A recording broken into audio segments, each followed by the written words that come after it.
Welcome to the Great Northeast BJJ podcast. Joe, we appreciate you coming on, man. Thanks for having me.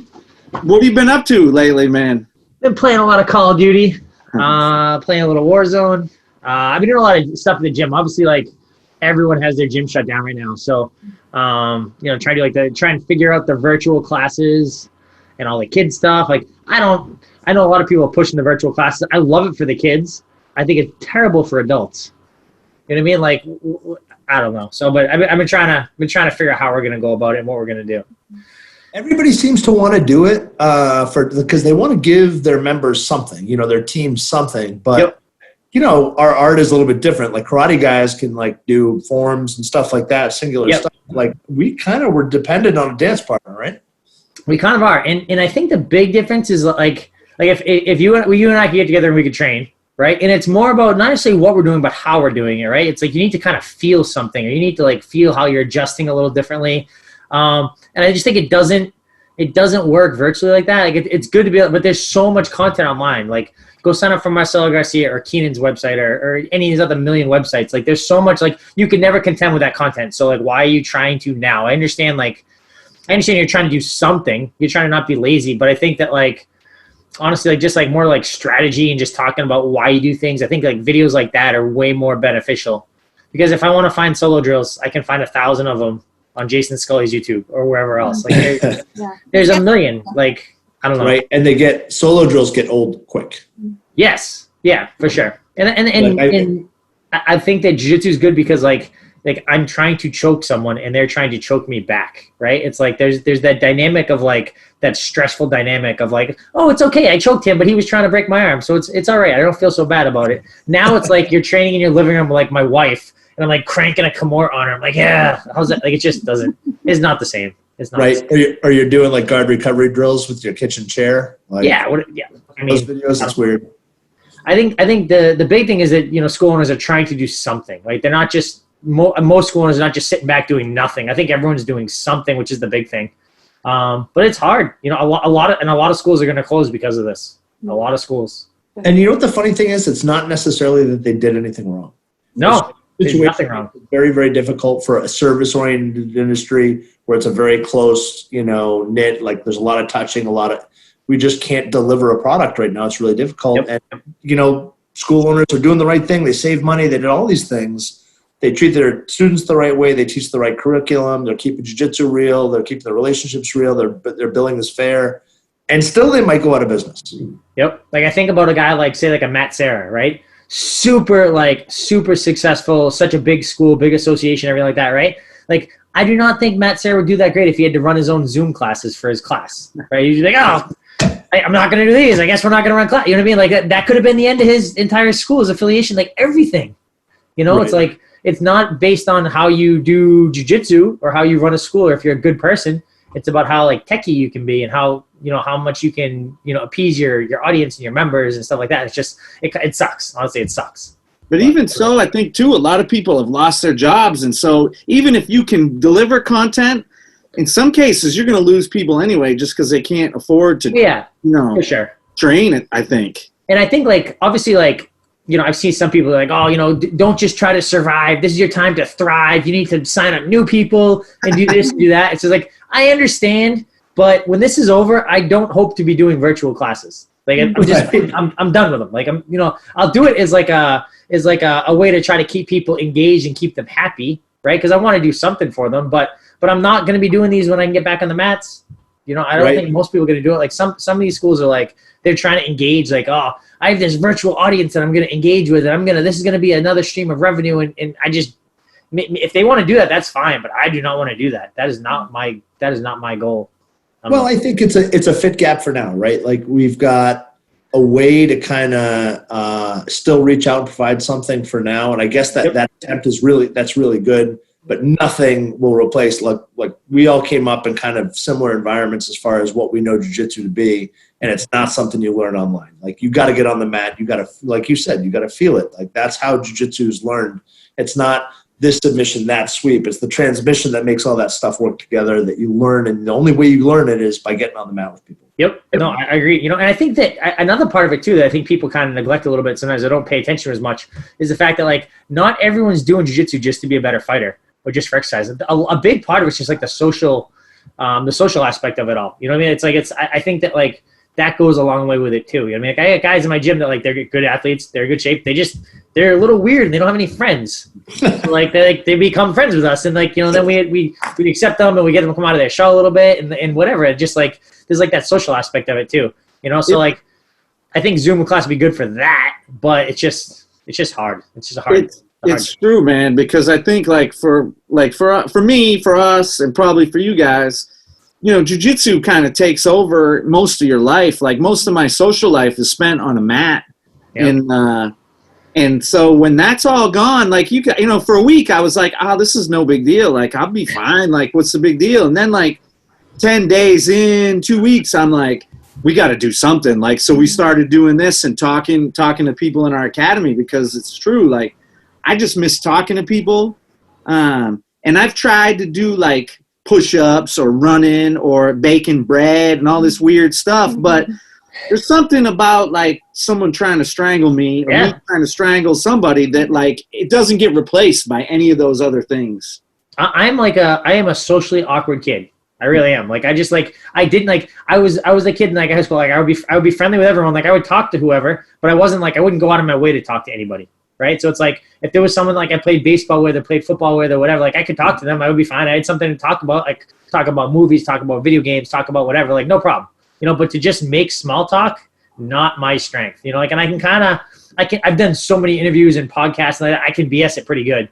Yeah. But like nothing. You're doing fine. I just don't like people, honestly. Like I just don't like people. Like I want to, like, nothing makes me happier than like sitting on my computer, playing Xbox, watching TV, choking people, strangling people. You know what I mean? Like I don't have to talk to them. I got to protect my neck. I got to protect my airway. You know what I mean? Like to me, that's so much better. Like I'm the awkward kid at the party. It doesn't matter. I've been to like, after parties, like when I fought on a night and I'm like, yeah, it was a good fight. It was a good camp. And that's all I really want to say. Like I don't want to make small talk about stuff. So I don't know. I'm okay with the being on lockdown thing.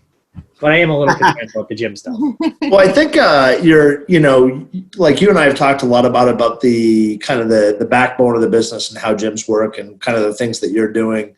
I think you're, not only like, not that there aren't other people doing it, but you're a standout in that you have a good handle on the technology behind your business. Yep. And I think that enables you to kind of take advantage of what we can and cannot do right now. And I think a lot of gym owners are not that savvy. They said like, I don't know how to do online classes. I got to build a curriculum. I got to do all this stuff and I got to get it all out online. Not only do you have the ability to do that, but we've always talked, and I'm always impressed by the technical backbone that you have for the company that's set up for the way that, you handle your business, you manage your business. Like for anybody that's going to deal with kind of what's going on right now, I think you're kind of amongst the guys that are the most well-equipped based on the way you put things together.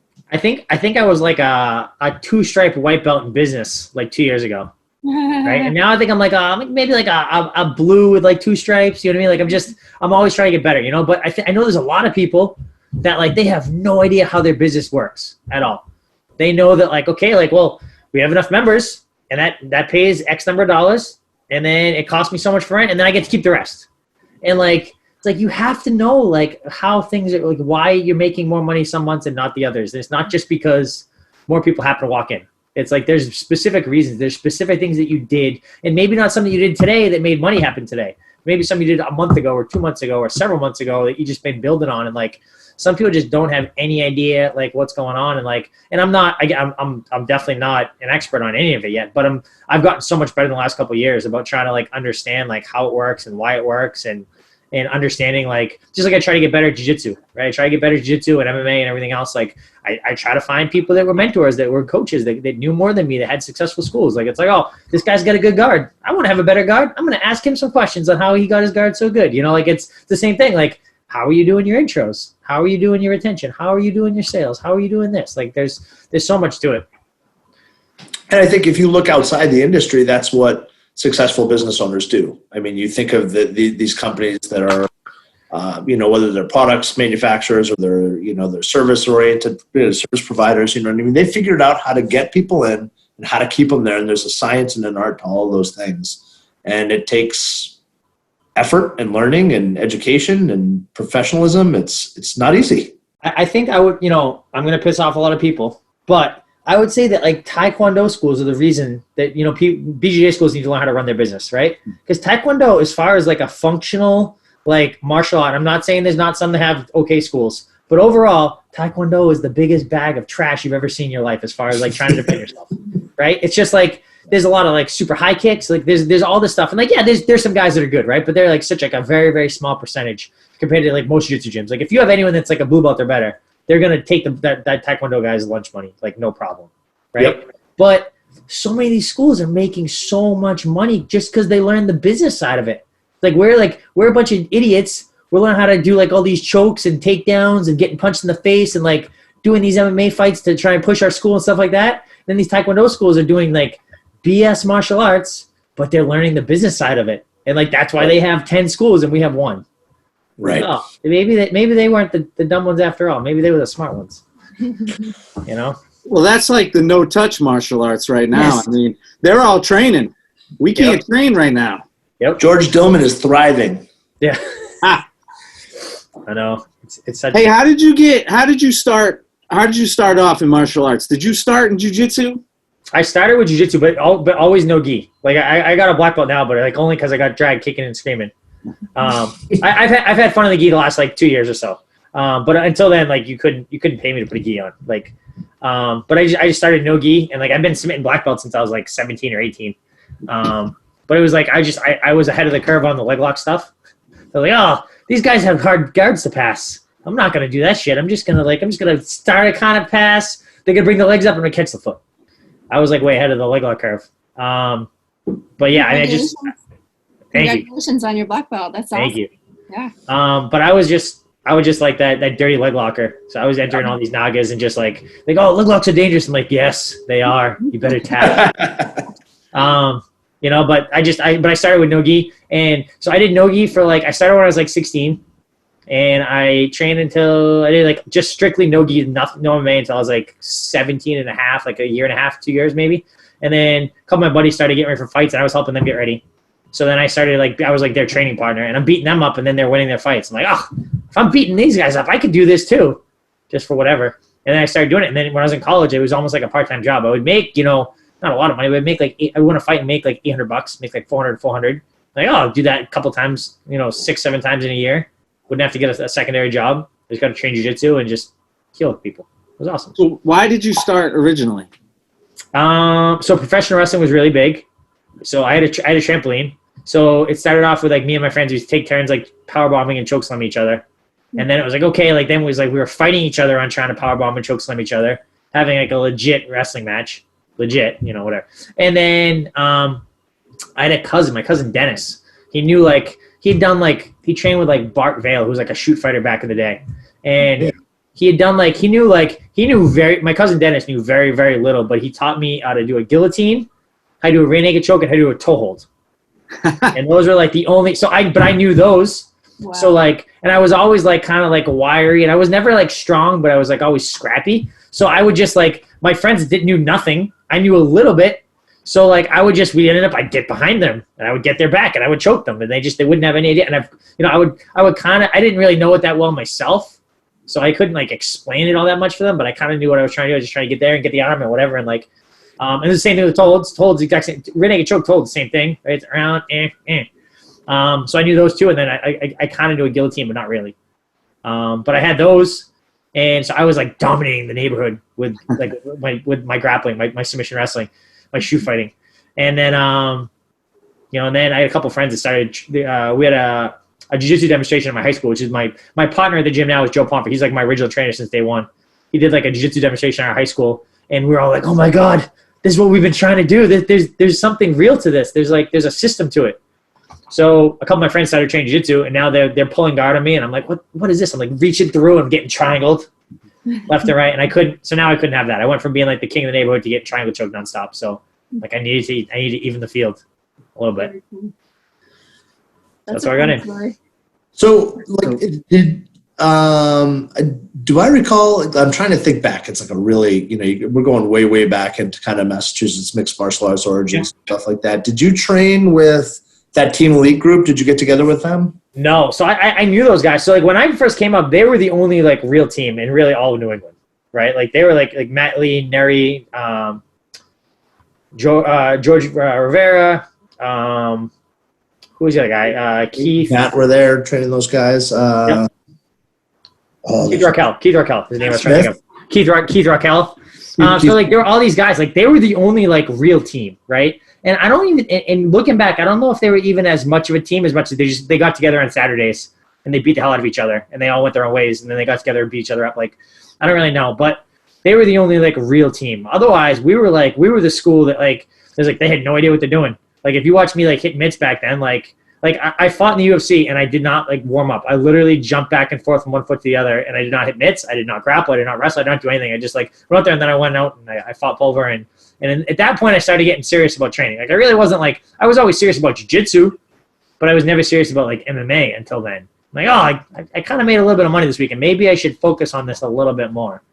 But like no, I never got to train with any of those guys. Before my first fight in the UFC, I got to train with Neri a little bit. I went and trained with Neri. And like I thought I was in like pretty good shape. I'd be doing tons of conditioning and things like that. And then I went train with Neri and he just whooped my ass like so bad. Like I was so tired. I was like, because I was training to fight Jens Pulver, who is a boxer with good wrestling, right? So like I wasn't doing any jiu-jitsu. I was doing all boxing. And then I went and trained with Neri like 2 weeks before the fight. And I hadn't done any grappling at all in like a month and a half. Because I was so focused on the like I was running sprints and I was like lifting and I was hitting mitts and stuff like that. And like, cause like we were terrified I was getting knocked out by Pulver. Like it was just like, we have to take him down. So it was like 1-2 hook, single leg, 1-2 hook, single leg, like over and over. That's all we did for like 3 months. Wow. And then, so I went and trained with Neri. He just whooped my ass. Like I was so tired. It was bad. It was bad. And then how did that fight come about? Like, I mean, Jens Pulver was like, world champ, right? Yep. So Chris Palmquist was my manager at the time, right? And he didn't really do a whole lot for me. It was more so like when talking to promoters, Chris could be like, "Oh, Joe deserves more money," or "Joe needs this," or him kind of being like the bad guy, and me just telling everyone I wanted every fight and I'll do whatever, and so he could kind of be the bad guy, right? So like instead of being like, "Oh, I want more money," Chris would be like, "Oh, well, Joe deserves more money," right? So he was kind of like the go-between. But Joe Silva contacted Chris. I was pretty active on the underground, and I was posting I would post like highlight videos and things like that like all the time. And Chris was on the underground all the time. He's one of the owners, and Joe Silva just reached out to Chris and wanted to know if I want to fight. And they of course tell me after the fact that they wanted me to come in and get knocked out by Pulver because he's supposed to hype up the ultimate fighter. Him and BJ Penn were the coaches, so it's supposed to be like, oh, the returning champ, Jens Pulver. He had lost like his last like 1 or 2 fights previously outside the UFC, but he was the reigning champ in the UFC. And then he went outside the UFC. He lost a couple fights, and then they brought him back to bring back the division. And the whole entire thing was like, oh, we're gonna have Jens Pulver fight BJ Penn, and they're gonna, they're badass. They fought before. Pulver beat BJ, and then they're gonna have the rematch. And I was supposed to be like the cannon fodder to hype up BJ, and I just derailed the whole train. You messed up the show, man. I messed, but they told me even back then that like it doesn't like sometimes we mess up. Sometimes fights mess up plans a little bit because they're kind of thinking it's going to go a certain way, but it doesn't really mess anything up because I ruined the plans for Pulver a little bit. I mean, he was still on the show. It didn't really change too much. It maybe had a little less hype, but it just made more of a name out of me. It's like, okay, now they push me. It doesn't matter. Like it's same thing with like if Khabib and Tony fought. The fight's not going to happen now, but like if Tony came in and beat Khabib, it just builds up Tony better. And Khabib is still a badass, but it just builds up Tony better. It doesn't really hurt people that much when they lose, I don't think. Right, especially like that when, you're losing to a pretty high quality fighter, a really experienced, really talented guy. Like if Khabib lost to Tony Ferguson, like a lot of people aren't paying attention, like they don't put Tony Ferguson on Khabib's level. I'm like, who's got like 26-3 or something like that? Yeah. Something like that. Like it's ridiculous. Yep. And I think the big thing is that like the average fan is kind of an idiot, right? They don't follow. Like they just don't understand. It's not that they care to be like, I don't know. I played a lot of baseball, right? I still don't know crap about baseball compared to like anyone that's played in college or anything like that. Like I know a little bit because I played like up to high school, but like I know a little bit about baseball, but I do not know anything compared to guys that are playing in the MLB. right? But like everyone else thinks like, oh, like they think they can throw a good punch. They think jiu-jitsu is easy or whatever like that. And then they come in the first time like, oh, this little tiny piece of MMA is really, really hard. They don't realize like the entire scope of what's going on. And unfortunately, just most people will never step on the mat. Most people will never do jiu-jitsu. So they'll never like, they'll just be kind of like that kind of idiot fan for their entire life because they're never going to get in that position, you know? Right. It's not their fault. They never step in the fire. Yeah, just you never know. That pan's really hot. How hot is it? I don't know. We'll touch that again. Yeah. So let's go back to that. So after the Jens fight, was that before or after you were on season 5? That was before. So you were on the show and you were, so it was Pulver and Penn and you were on BJ's. BJ was your coach, right? Yep. So going back a little bit further, so like I fought WFL. It was a local show. They had an 8-man tournament. So I won the 8-man tournament, right? So I won 3 fights in one night, and I won that. So that was April 1st, 2006. So hold on. So any fight fan that's like, you know, under the age of 30, they're like, wait a minute. Did you just 3 times in the same night? Yeah. Same wraps. They didn't change anything. I literally got wrapped one time. It would never fly. It would never fly now, but we did. So I fought 3 times in one night. Luckily, like all 3 of my fights, like the first fight was like the longest, it was like a minute and a half. Other than that, it was like 40 seconds and a minute or something like that. So I fought 3 times. I didn't get punched one time the entire night. 3 fights. I think I submitted the first one. A second one I knocked out. It was one of Jay Jack's guys. I hit him with a body lock, and just as I took him down, my shoulder hit it on his face and knocked him out. Because I felt a little bit bad. I mean, I still hammer fisted him, but I did feel a little bit bad about it after. And then I fought Doug Brown in the finals, and I double legged him right away, put him down very gently in side control, not because I was trying to be nice, because I did not want him to get back up to his feet. I did nothing out of control here. I just dump him down, put him down, got him out, arm locked him like right away. Like I fought like 3 times, I think I made $4,000 for the night or something like that. So it was good. So I don't know how that works out to an hourly rate, but it's pretty good. Yeah, not bad.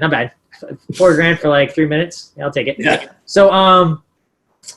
So I did that. So that was April 1st. So like a month later, we got a call from the UFC to fight Jens Pulver, and I had just been saying like in the gym like the week before that he would be like the worst possible stylistic matchup for someone like me, because he's got really good stand up and he's got great hands and he's got good wrestling. Like I would have a hell of a time trying to fight a guy like that.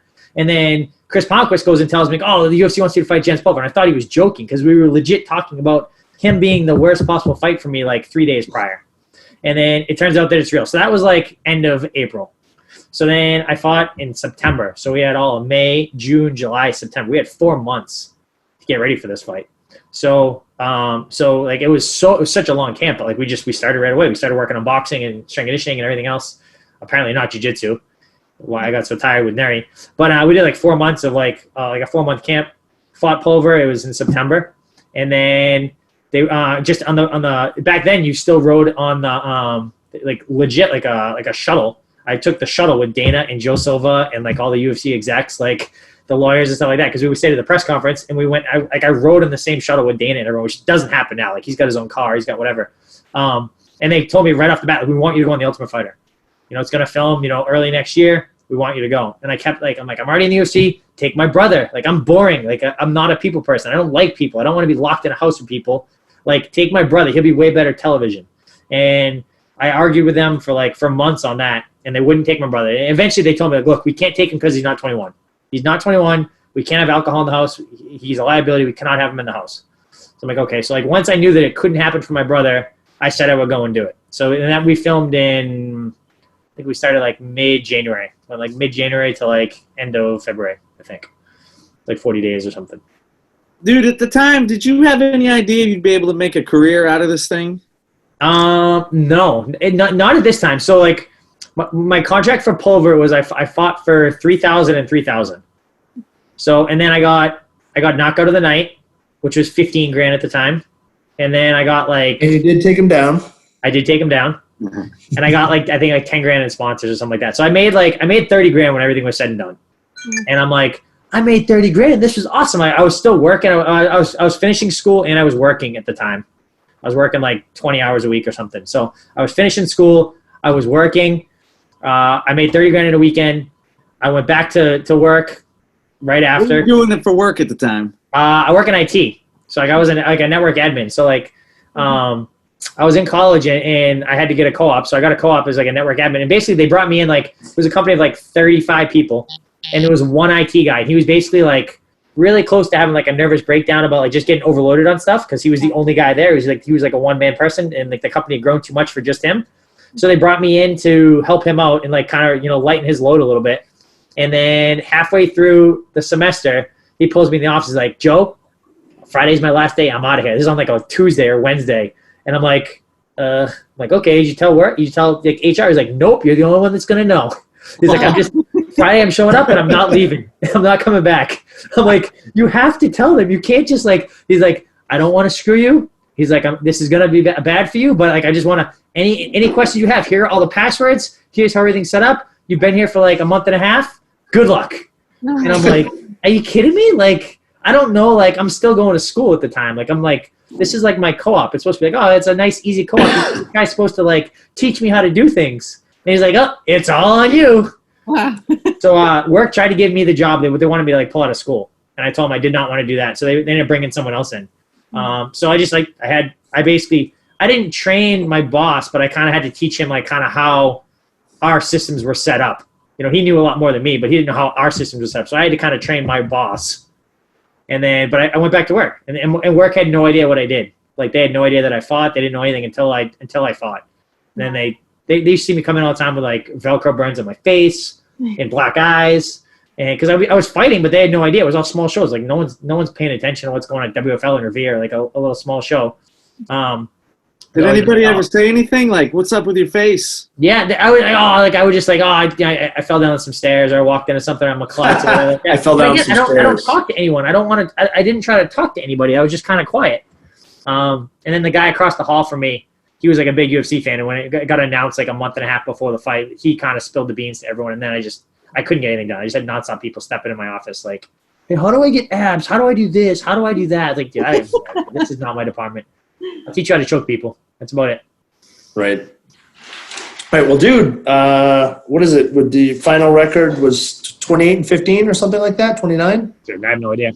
Too many fights. Hold on. Right now. I got all the fights. I don't have the total here. I think it was like 28-15. More wins than any other 55er in the history of the UFC. Maybe. I'm not sure.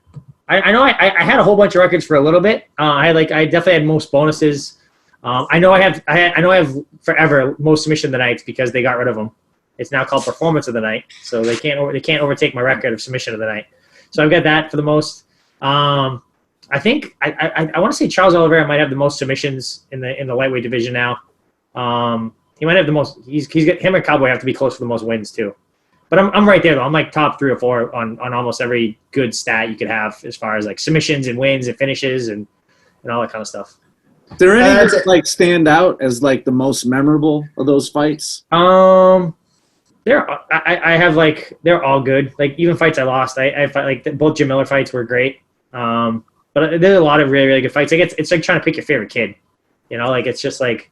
There's so many like really, really good moments and really, really good things that happen like during fights that it made it memorable. Like when I fought Kurt Warburton, we worked the entire camp on slipping his right hand, coming back with our right hand. So like I slipped the right hand, I came back and hit him with my right hand, I hit him with a hook, put him down. I landed like honestly my favorite thing I've ever done in the UFC is I landed an awesome knee to his body when he was down.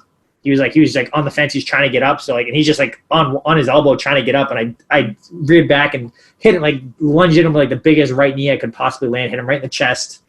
Like and then I jumped in like that arm lock triangle thing, the Kimura triangle thing. They just every fight's got some kind of moment like that was like just something that was great. Did you ever have so you see a lot of like the personalities coming out in the UFC now, like guys. A good example is the Nate and Conor fight, you know what I mean, where there was so much hype and really trying to, but truly, you know what I mean, beyond what you'd see in someone like Chael doing, which is like definitely pumping up his fights and being a marketing man and a pump man. Those are two different personalities for sure. Like you could tell there was legitimate dislike for the other guy. Like, like Nate's like streetwise California attitude, and he didn't like, Connor's kind of pompous attitude, toward it's an approach towards fights and kind of the way he like always showed his money and stuff like that. Did you ever have beef with the guys that you fought? Nope, never. I thought that after I fought Anthony Pettis, he allegedly kicked me in the face in Japan. I don't remember much of it, or really any of it. I remember like walking out for the fight, but I don't remember anything after that. But he allegedly kicked me in the head, and I remember like thinking that he was kind of like a little bit of a douchebag to me after the fight, because like I remember like seeing him like in back room in the locker room, like, hey man, good fight, whatever. And for like the longest time, I thought he was like kind of like an asshole about it. I didn't really understand. And then like semi recently, one of my guys told me, he's like, hey, you realize why that happened? I'm like, no, he was kind of like a dick. He's like, no, it's because you said that to him. You had that same thing to him about 30 times. You kept going up to him saying, hey, great fight, congrats. No. And you were driving him crazy. Like you wouldn't leave him alone. I'm like, oh, like look, that makes me feel like a jerk now. But like no, you remember that either? Yeah, no idea. But no animosity like towards anyone like before, after, like whatever. It doesn't matter. Like, we're competing for something. You know what I mean? Like I'm trying to get my win money. They're trying to get theirs. Do everything I can to try and get it. Like it doesn't like I don't hold it against them. Like they're not a jerk. Like I've done tons of things like in the cage where I've hurt someone. I've messed up their shoulder. Like the last kid I fought, Jonathan Pierce. Like I definitely messed up his shoulder. I know he had surgery after the fight. I don't know if maybe he had a bad shoulder before, but he had a bad shoulder. But that was what he signed up for. Wait a minute, that shoulder was bad already? No. I'm saying I don't know if he did, but you could see from the fight, the shoulder was really, really bad. I know he had surgery after, but I don't know. I mean, it's like that's what you're signing up for. Like every fight I ever signed up for, like that's what you're getting into. It's part of the game for sure, man. Yeah. That shoulder lock was crazy. Like as jiu-jitsu guys, and I'm watching that, and I'm just going, oh man, you gotta just tap, man, just be done. It's weird too, because that's something I never done before that, but every time I grapple now, I find myself getting there all the time now. That's so good. I love attacking like the S mount arm lock from mount. So like I love it. It's like it's my favorite attack. So I try to get there all the time, but now it's like every time if I start riding up and they start trying to I almost let them buck away, and I get them in the same position every single time. Like it's so easy to get to, but it was something I'd never done before that. I was just trying to obviously if someone's on their back, for them to get like their hips over, their legs have to come over. They have to scissor over each other, right? Same thing with your shoulders. If your shoulders can't come over, you can't get up. So like I had him in mount. I'm like if I he pushed off the cage, he tried to buck off, and I'm like if I don't let his shoulders turn over, there's no way he can get up. He has to stay on his back. And I just stayed there, and then just because he pushed off so hard, I got both my hooks in on his lower body. So now he's screwed. Like there's no way he's gonna win. But he kept trying to force it, and then I got him flushed down, and he's stuck here, and he's just getting bad news. Yeah, miserable in a miserable spot. Yeah. Bad way. Yep. So you got a ton of guys like fighting now out of your gym that you're coaching that have had a lot of success. Yeah, we have a really good thing down our gym. So like we have a lot of guys that train with us, and they're all my guys, but they're not my guys, if that makes sense. Like they're all guys that, like I 100% like I want them to win. Like I will do everything I can to possibly help them out. But like a lot of them, like I don't necessarily corner for them. I'm not like, I don't know if they consider me a coach. Like a lot of the guys do call me coach, even that, like they're not paying members at my gym, but we let everyone come on Saturdays. So, but like I try to help out everyone. I just want guys in New England to do better. That's all I care about. I'm not trying to I'm not making it about if you're going to come, you have to give me a percentage, or you have to say my gym or whatever. Like I want people to do well. Right. And luckily for my gym, a lot of guys do go and put like our logo on their shorts or their shirt and their banners and all that kind of stuff. And that's really cool. That's appreciated. But some of the guys I corner, some of the guys I don't. Some of the guys I've cornered some fights, and other fights I haven't. Like Rob Font, like I've cornered for him a couple times, but then I've not been in the corner a couple times too. I haven't cornered for Calvin yet, but I definitely think he considers me a coach though. Rob definitely considers me a coach. Like Randy Costa, I manage him and I corner him and I coach him and all that kind of stuff. Like we got a lot of guys that are like, everyone just shows up and works hard. Like we don't there's a few people I wouldn't want to come to the gym, but for the most part, it's like open doors. Like anyone can come down. Like we'll help you out. We'll make sure you get good work. I want guys to just do well. That's it. So what's the schedule on Saturdays? So we have a no-gi class that goes from 10 to 11. And then our MMA class used to start at 11, but we got too many people. So now we started at 11:30. That kind of lets all my paying members to clear out, all my kids, because we get some kids classes go like 9:30 and 10:15. All those kids clear out. And then we can, I'll let all the heathens and all the barbarians that show up for team training. Otherwise, like, there's no parking in my parking lot. Like, it gets crazy. People, like, we're in an industrial park that you got to park like down the street. There's so many people. Before the UFC in BA, I remember coming down. I was like, where am I supposed to park? Yeah. Like, I was just coming down to see you work with Devin, and I was like, there's no place to park. But I did firsthand experience being there, seeing a lot of guys that weren't necessarily your paying members there to train on Saturday, and kind of get into that, get the sparring done and get the workouts done with all the local fighters, because it's a huge kind of like session on Saturdays for local guys to get together and train with the best that are around. You know what I mean? Yep. I know you've said it to me a million times that you want the guys in New England to you want to see them succeed. And man, it's really true. Going down there on a Saturday, that's exactly what you see. You see like a lot of different logos, a lot of different academies, and nobody cares. They're just there to train hard. Yep. And it's not like I don't want their coaches to come. Like I want their coaches to come. I want them to, like, I'm not trying to like, oh no, this is my spot, right? Like I want everyone to come. The big thing is like, don't bring anyone that's going to be an asshole training partner. That's it. I mean, that's my only thing. Like, there's been a couple people like over time we've told like, hey, maybe you shouldn't come back on a Saturday or something, just because like they were reckless, or they're like, the last thing I want, if like Rob or Calvin are getting ready for a big fight, the last thing we want is someone that's being wild or out of control that's going to, jump in there and jeopardize something with their fight, So it's just like, come in and be a good training partner, leave your ego at the door. Like, don't come in here thinking like, because honestly, what's going to happen to most guys, they're going to get beat up. They're going to get beat up. It's just like, it's not that anyone's a jerk. It's just that the skill it's a deep pool. It's a deep end of the pool right away. So it's like, you're generally not going to be the best, like, or maybe you have great stand-up, but your jiu-jitsu is not as good. We're doing both. Every class, we start with kickboxing rounds, and then we do like all the guard boxing stuff and all the ground and pound rounds and takedowns and all that kind of stuff. And like, it's gonna, like, you're gonna get beat up at some stage of it. You're either gonna get the worst of the stand-up because someone else has got much better stand-up, or someone else has much better jiu-jitsu. Like it's very rare you're gonna come in here and dominate. And I think those things have a way of taking care of themselves. Yeah, for sure. Guys that come in with a chip on their shoulder, they're coming to, like you said, like an academy that's got a deep pool of talent. A lot of times you don't have to do much to intervene. It's like the situation kind of takes care of itself, and you don't see that guy again. Yep. And there's been guys too that like they started coming on a Saturday, and then they wanted to like they approach us and they want to sign up with us and they want to become a member and they want to leave their gym or whatever. And I'm always like, I always check with whatever their gym is first to just see like what the deal is. You know what I mean? Like, are you okay with this? Because like, and some gyms are great. Some gyms are like, you know what, he needs more than I can give him. Like your spot is going to be better for him. Like that's better. And that's the mentality I've had about everything since the beginning. Joe Pomfret had that for me. It's like wherever you could go and learn more and get better, like that's what you need to do. It was, so it's always like that. And I've had some people that like, the gym told me, hey, you can take him. Like, I'm not saying don't, but the kid's kind of an asshole. You don't necessarily want him. Like, he's going to be a problem. And I've told people like, hey, maybe this is not the best idea. You come on Saturdays. That's fine. You've been fine on Saturdays, but maybe not like, maybe don't, become part of my gym and become, one of my guys, but overall it's been great. It's been really, really good. I see you got you got Cowboy Cerrone showing up there and yep. Joe Schilling, right? Yep. I think I've seen there. Yep. They both came down. Mickey Gall came down. They were basically in town. They were filming a movie. Actually just came out, the Spencer Confidential movie. Right. So they were down there for that. They actually used my gym to practice all the stunts and all that kind of stuff.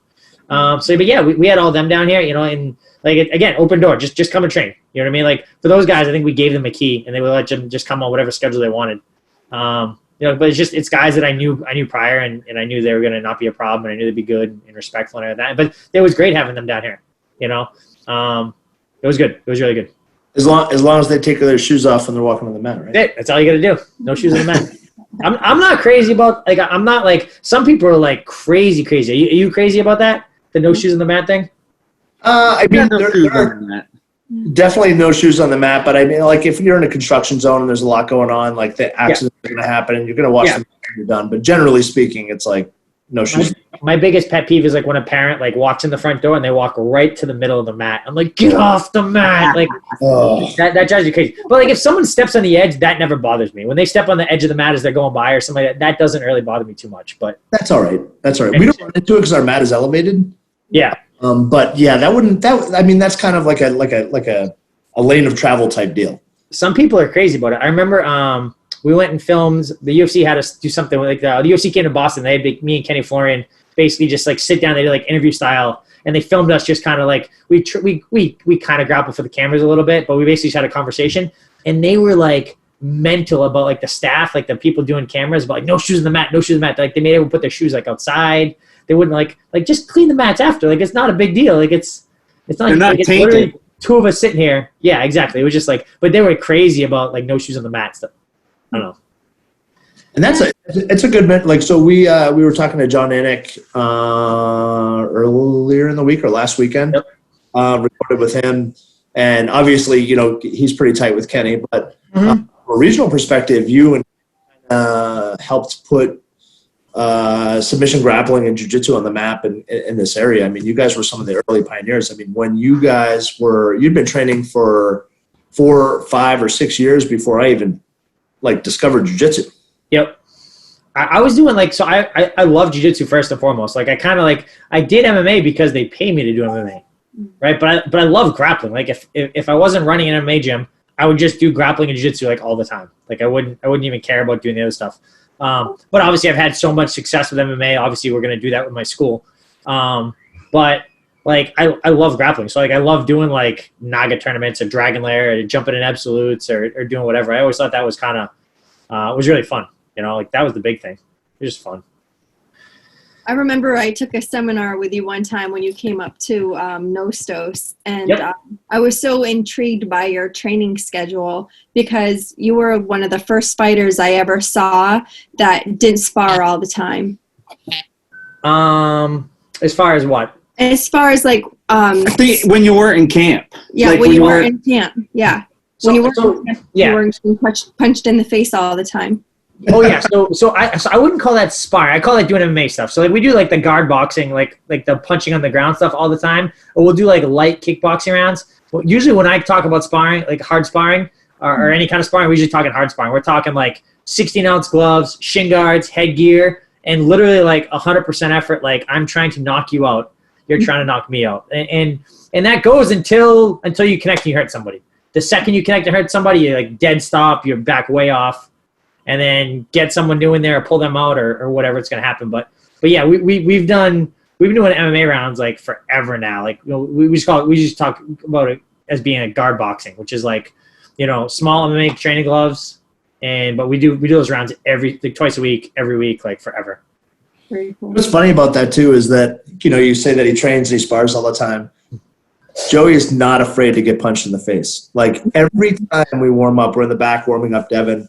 And the last thing that we do before we walk out is kind of like a mock, like sparring session sort of. And Joe is always telling Devin like, hey, don't be afraid to punch me in the face. Like, I'm not going to break. I'm not going to break. I'm not going to break. And you see him take some reps and just in the effort to get Devin warm, you can tell that getting punched in the face never bothered you. Well, it's different. You know what I mean? Like, in like I've had some fights where I got rocked really, really bad and I got hurt and whatever, right? But a lot of times when you get hit, if you try to get away, now your chin is coming up and you're in a bad posture, you're going to get it way worse. So if you're keeping your chin tucked and you're coming forward, so I'm doing with Devin. Every single time I go with Devin, my chin's tucked and I'm coming forward a little bit, it's going to hit me, but it's always top of the head and it skirts off. Like it's never like he's never going to hit me in the chin because I'm never going to expose my chin. Like it's I'm not getting tired to the point. Usually it's like when people get tired, the chin comes up or they try to get out of the way, the chin comes up and then you get hit and you get knocked and you get concussed. But yeah, with Devin, like he could throw like pretty much 100%. And in short spurts, when I know what's going on and I know what's coming, he's never ever gonna hurt me. Just even guys bigger than me. Like I can go with Mike Rodriguez, who's like fights at 205.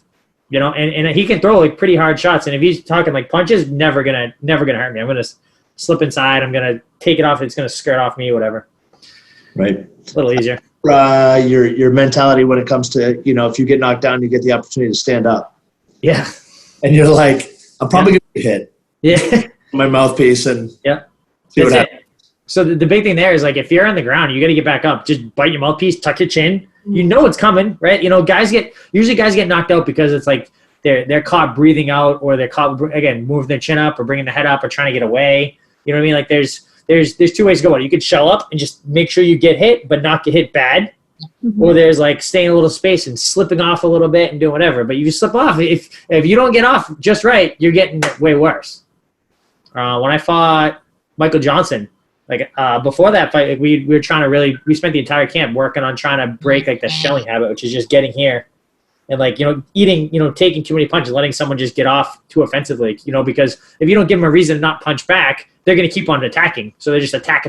You're just taking it. So we spent the entire camp on like working on like, you know, covering up a little bit, but slipping and coming back with punches, or slipping and come back with punches. So then, of course, in the fight, right off the bat, I try to slip off a punch, and he's better than me, so he cracks me with a punch and concusses me, and it went. You know, it was a shit show for the rest of the next 3 rounds. But like that was just one of those things. We tried to get better, and it didn't work out, and we took a chance, and his skill set was much better than mine in that case. So you're coaching a lot of people. You're like the mentor to New England MMA. You still got the passion to fight? Yeah, I definitely have the passion. It's just, it comes down to like what makes the most sense, right? So, like I'm every camp, like if I had bad cardio, it wasn't because I was being a lazy bag of crap. It was because I generally had some kind of injury. I got hurt, right? I hurt my back, I hurt my knee, I hurt my neck, I hurt my something.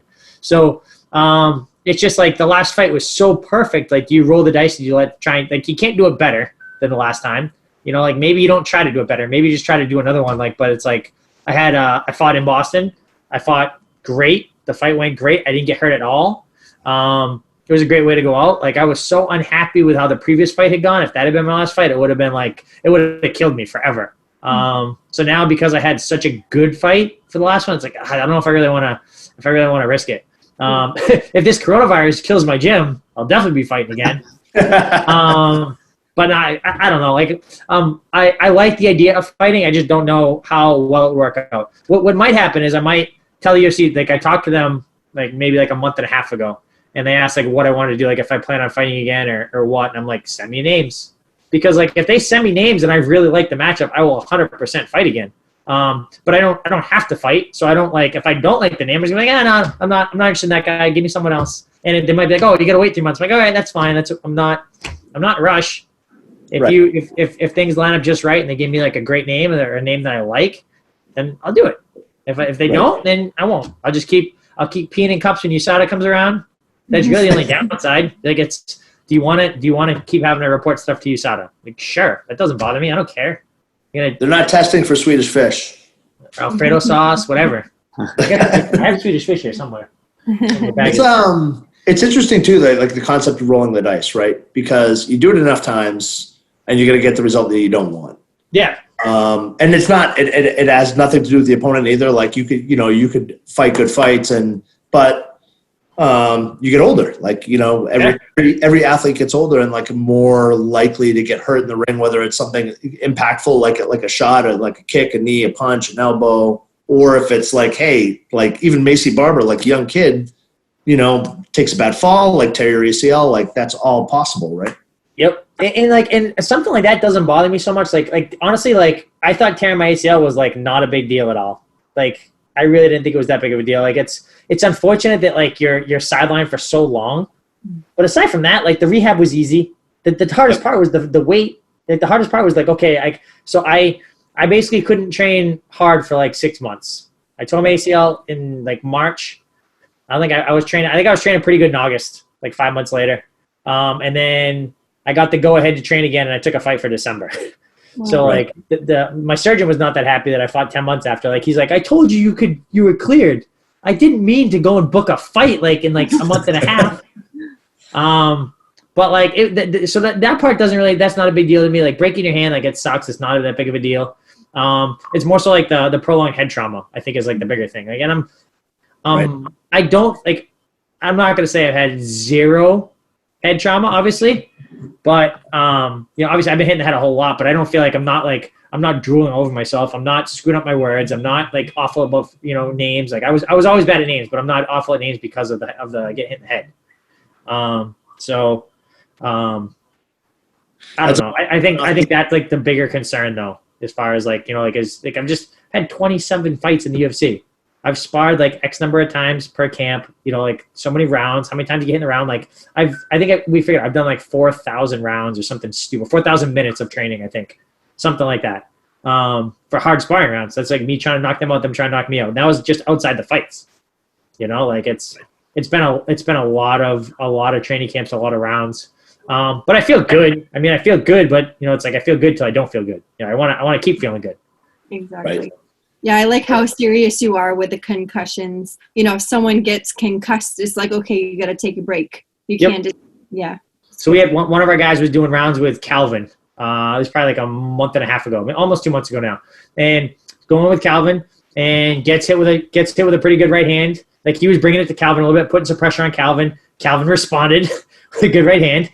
Basically like knocked him down. Kid got right back up, but we pulled him out. He wanted to keep going. We pulled him out though. And like for like 10 minutes, he kept arguing. He's like, I'm fine. I can keep going. I'm like, nope, you're done. And I know I'm not going to let him spar for like a month and a half, 2 months. But he doesn't know this yet, right? And like, but he's arguing with me nonstop. He wants to go like right now. I'm like, dude, no, just relax. We'll talk about after. And then like 4 hours later, he texts like, good decision. Like, yeah, I'm feeling a little foggy. I'm like, yeah. I'm like, dude, I understand. Like, this is why we're looking out for you, And then like, and like even like a month later, he's like, yeah. He's like, that was the right decision. He's like, I want to train more, but you've obviously been there. You know more. You've been there. Like, you get it. I'm glad I listened to you. I'm glad you were there. So, you have to be smart. Like I've had a couple fights where like before I fought Jeremy Stevens, I got a concussion like maybe like 40 days out from the fight, and I was we did our rounds, and then I definitely got rocked. I had no mouth guard. I'm a dummy. I had no mouth guard that day because we were supposed to spar. Like we generally spar twice a week, and I lost my mouth guard, so we missed one sparring session. So then for the next sparring session, I still couldn't find mouth guard, but I didn't realize until like I was looking in my bag before. I just didn't have it. Like, and then I'm like, F it. Like we'll just spar. I'll be smart. And of course, I get into a brawl during the sparring session. I get a concussion, and then I'm all wrapped up, and I'm in the cage.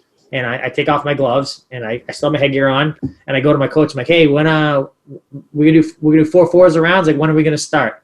He's like, we just finished. Like, wow. That's not. You got a concussion. No, you're not gonna go. So this is like 40 days out from the fight. So then I'm looking for my phone because I'm trying to call my ex-girlfriend I broke up with like 2 months prior or a month prior. Like, nope, take my phone away. Don't let me do anything. Take me to the hospital to get looked out. Everything's fine. And but that was like 40 days out. So like that entire camp, we didn't do anything. I didn't have a single punch come back to me. We did like for the next like 2 weeks, I did nothing but mitts. And then for like I think we had like 1 week of like doing a little bit of grappling, a little bit of takedown stuff, and then we fought. And, it was great. But like you've got to be smart about stuff. And like I think so many guys are like, I cringe when I see like guys like they get knocked down and the coaches are telling them like shake it off and take the round off or get back in or keep going. I'm like, dude, you're like, this is awful. Like, it's have you learned nothing from like the science here? Yeah, and I don't like, and I try to get preachy about this, but like, so I don't drink alcohol, right? I just never drank. I just never started, right? I was 16, I started doing jiu-jitsu. I was 18, I started fighting. I was always fighting. I always had a fight coming up, so I just never started drinking. So, but I can't help but think that must be such a big part of it, because what does everyone go and do? If Devin Powell goes and fights, what's he going to do? He's going to go and fight, and then he's going to go get shit-faced after the fight, right? It's like every fighter does the same thing. Allegedly, yeah. Every fighter does the same thing. They go out, they get knocked out or whatever they do, and they go start pounding beers, or they spend the next 2 weeks being hungover. It's like, even if you win the fight, you still took trauma to your brain. I fight and I'm getting like In-N-Out burger and milkshakes after. You know what I mean? Like, there's such a difference. A lot of ice cream, a lot of pasta, a lot of Alfredo sauce, a lot of brownies, cookies, all that kind of stuff. But I can't help but think that a lot of the concussion stuff is guys that are like, they're going like, think about every football movie you've ever seen. Guys are getting concussions on Friday night and they're going partying and being trashed on Friday night. It's like, that can't help when you're talking about you're taking trauma to your brain and then you're going flood it with alcohol. Mm-hmm. Flood it with poison. So I try to get preachy about it, but I definitely think that that's played a role in, like, as far as like dealing with taking head trauma and then not drowning in alcohol.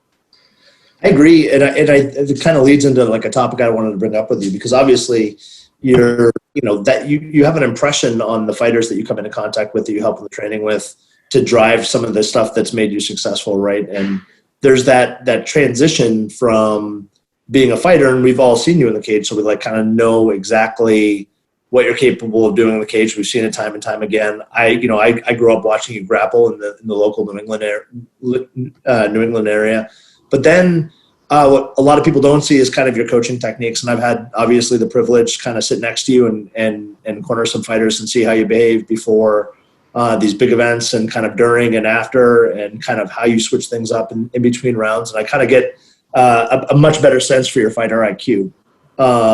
And so I guess my question is, with all that background, you know what I mean? Where is that balance for you? When did you, because it seems like, you know, obviously you're a little bit later in your career and you're focusing a little bit more on training folks, but you know, you got really high level jiu-jitsu, you're training a lot of high level guys like in MMA, and those guys are being successful. How did that transition work for you? So since the beginning, like even before I was like, so like it's Lauzon MMA now, right? So it's like how that came about because I was fighting the UFC. Then I went to Hawaii for a while, trained with BJ Penn. I came back, and I wasn't working at the time. I was basically just training, and I was kind of running most of the team training practices, and I was running like classes, and like the natural progression for me was to start up my own school. But I felt like if I went and started up my own school, I would have like completely like eviscerated the school we were at. Like I would have had so many people come with me, and Joe Pomfret was like, he's been like a dad to me since I was 16 years old, right? Like I didn't want that to like hinder him, and I didn't want to like take away from his gym and things like that. And I kind of told him what I wanted to do. You know, like he knew I was thinking about it and this, and he offered to bring me in as like a partner. So like I'm the majority partner at Lauzon MMA now, but Joe Pomfret's my partner at the gym. And it worked out great for everybody. And I started with a student base a little bit, and you know, and I've been doing it all along at that time. So it was really easy for me to kind of just take over. Like I just never really stopped being a coach. Like I was a coach from like the beginning, even like before I was in the UFC, I was kind of coaching all of our guys. And then just as I got better, you know, my coaches got my students got better, and I got better, and my students got better. I just kind of dragged them up and along, you know, and like, you know, we've had a bunch of guys that like, you know, it's like I got to the UFC, I had no training prior, right? Then we got my brother to the UFC, he had no training prior. We got Joe Proctor to the UFC, he had no training prior. We got Chuck O'Neal, who he was with us until we made him take a break from our gym. He went to South Shore, and then his next fight was in the UFC. So we'll take a little bit of credit for Chuck. But Chuck got to the UFC pretty much with us with no training prior. You know, Jimmy Quinlan had been training Match BJJ, but he trained with us a little bit too. So we contributed there. Tom Waller got to the UFC, you know, from training with us for the most part. Mike Rodriguez had done a little bit of Muay Thai before, but we got him to the UFC. We got Randy Costa to the UFC. We brought so many people that kind of through the ranks, and like, but it started out at the beginning. Like it was like, okay, let's coach guys to do well at Naga. Oh, you won in novice division, awesome, that's good. And it's like, okay, you won intermediate, and then you're winning local fights, and now you're winning like some decent regional fights, and now you get to the UFC and fighting worldwide, and like it kind of just happened, just like it was a natural progression. Like as I got better, the guys kind of followed me, and I could coach them up, you know. But it was very, very natural. Like I was, even like when I was actively fighting all the time, I was still coaching guys. It's just that now it's like because I've gotten like, when I was in the UFC, I had guys fighting locally and winning all the time. But now like more people are seeing what's going on, because now the guys I'm seeing are on TV more. When did you become a partner in the gym? So we just had like it'll be 11 years like May, I think. Maybe 11 years in May. Yeah. Who's your favorite fighter? BJ Penn. BJ? Penn. Yep, he's the best. It hurts me when I see like all this stuff going on with him now, because it just sucks. But BJ's he's my boy. He's my fan. You should see them at events together. They just like the chatterboxes. They're over there talking. The whole day will just pass by. Good. And Joey and BJ will just sit there. Yep. Happy as he says he's not social. When he's around BJ, he's social. Yeah. Dude. But you mentioned, you know, what's interesting is you brought up Jimmy Quinlan. And obviously he's from you went to college in Bridgewater. I know you've gotten a chance to train with him a lot. He was another guy that went through the Ultimate Fighter piece, and also another guy who always loved the jiu-jitsu stuff more than actually fighting. And you could see it in like, you know, in his early fights. Like, I'm not sure that he threw that many punches at all. No. You know, he'd double the guy down, pound him out, he'd turn over, he'd choke him, and that would be it. Yep. It reminds me, like you brought him up, and it reminds me of like you talking about kind of like fighting Jens. You're like, I didn't want to box with him. I just wanted to take him down and submit him. Yep. It seemed to be Jimmy's way too, and Jimmy always said like, I just fought because everyone told me I should, but I really just love jiu-jitsu. Yep. I think Jimmy and I are a little different though. Like I think Jimmy really doesn't like I'm not gonna say I like to get hit, but Jimmy dislikes being hit more than I dislike being hit. Right? Like he's like a little bit. It's not that he's scared to get hit, but like. Let me make a note. Jimmy is scared. Jimmy is scared. Yeah. It's like so most people, you get hit, right? You're gonna do one of two things: either you're gonna swing back or you're gonna shoot, right? Everyone does the same thing. Like everyone has one of those two things. Everyone's the same exact way, right? So you get tagged, you swing back or you shoot. That's all there is. There's only two options. You know what I mean? And Jimmy would always shoot.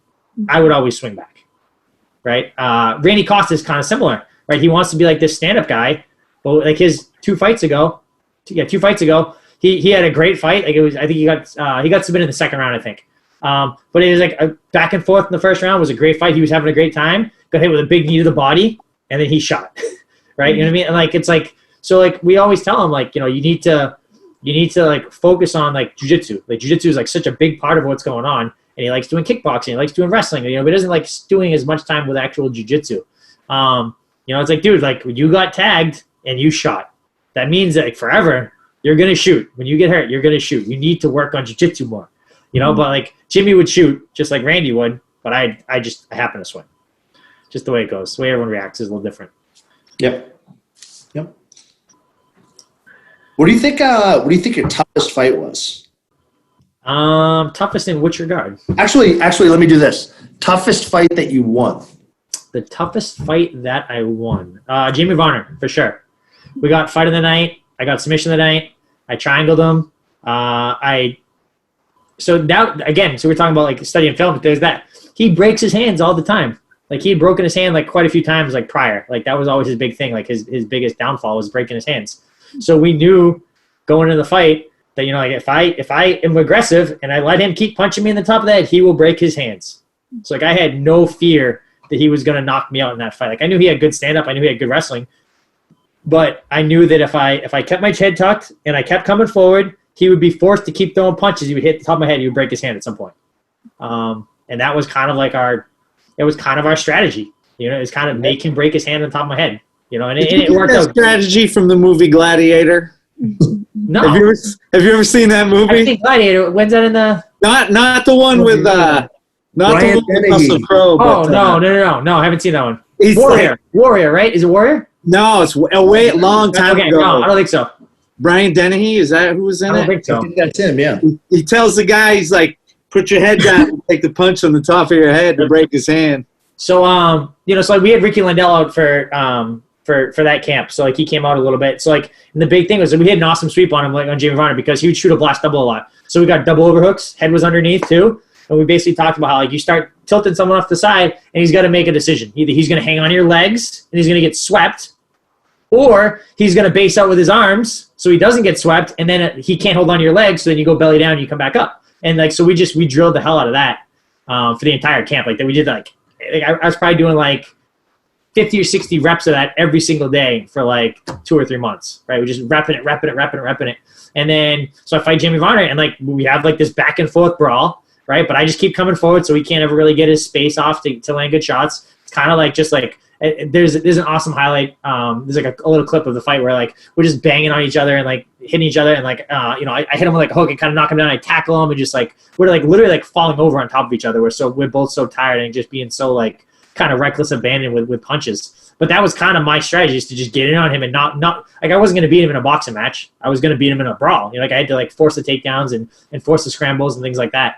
So it was a really back and forth, probably first round. I think I had the first round. I think I had the second round, but then going to the third, like, I knew he had a broken hand by that point. I just kept coming forward. He shot, I swept him, triangled him. It was awesome. It's a tough strategy, right? Like you gotta be in it for the long haul, right? If that's the strategy going in. Again, same as like the Devin thing. Like, you're talking about me getting punched by Devin. It's the same thing. Like it's really the same thing. I was confident if I kept my head tucked and I came forward, like, yeah, he's gonna throw a lot of punches, but he has fragile hands. He's gonna break his hand. So it worked out. Crazy. I would say you should go check out Gladiator, dude. It's I'll like check it out. 80s, 90s movie. I remember it as being awesome, but I don't know if it holds up. We'll see. I mean, I got a lot of downtime with all this coronavirus. I'll definitely check it out. I'll find it. So Gladiator, it's the older version. Okay, I'll check it out. Cuba Gooding Jr. in it. Yeah. It's a pretty good flick. All right, so we've been asking this question too. To like, what's your favorite martial arts movie? My favorite martial arts movie, Three Ninjas. Three Ninjas. Yeah. Me and my brothers. So I get two brothers. So we had Three Ninjas. So we always Rocky, Colt, and Tum Tum. Is that with Chris Farley? I don't think Chris Farley's in it. No, I don't think so. Oh, I'm thinking Beverly Hills Ninja. No.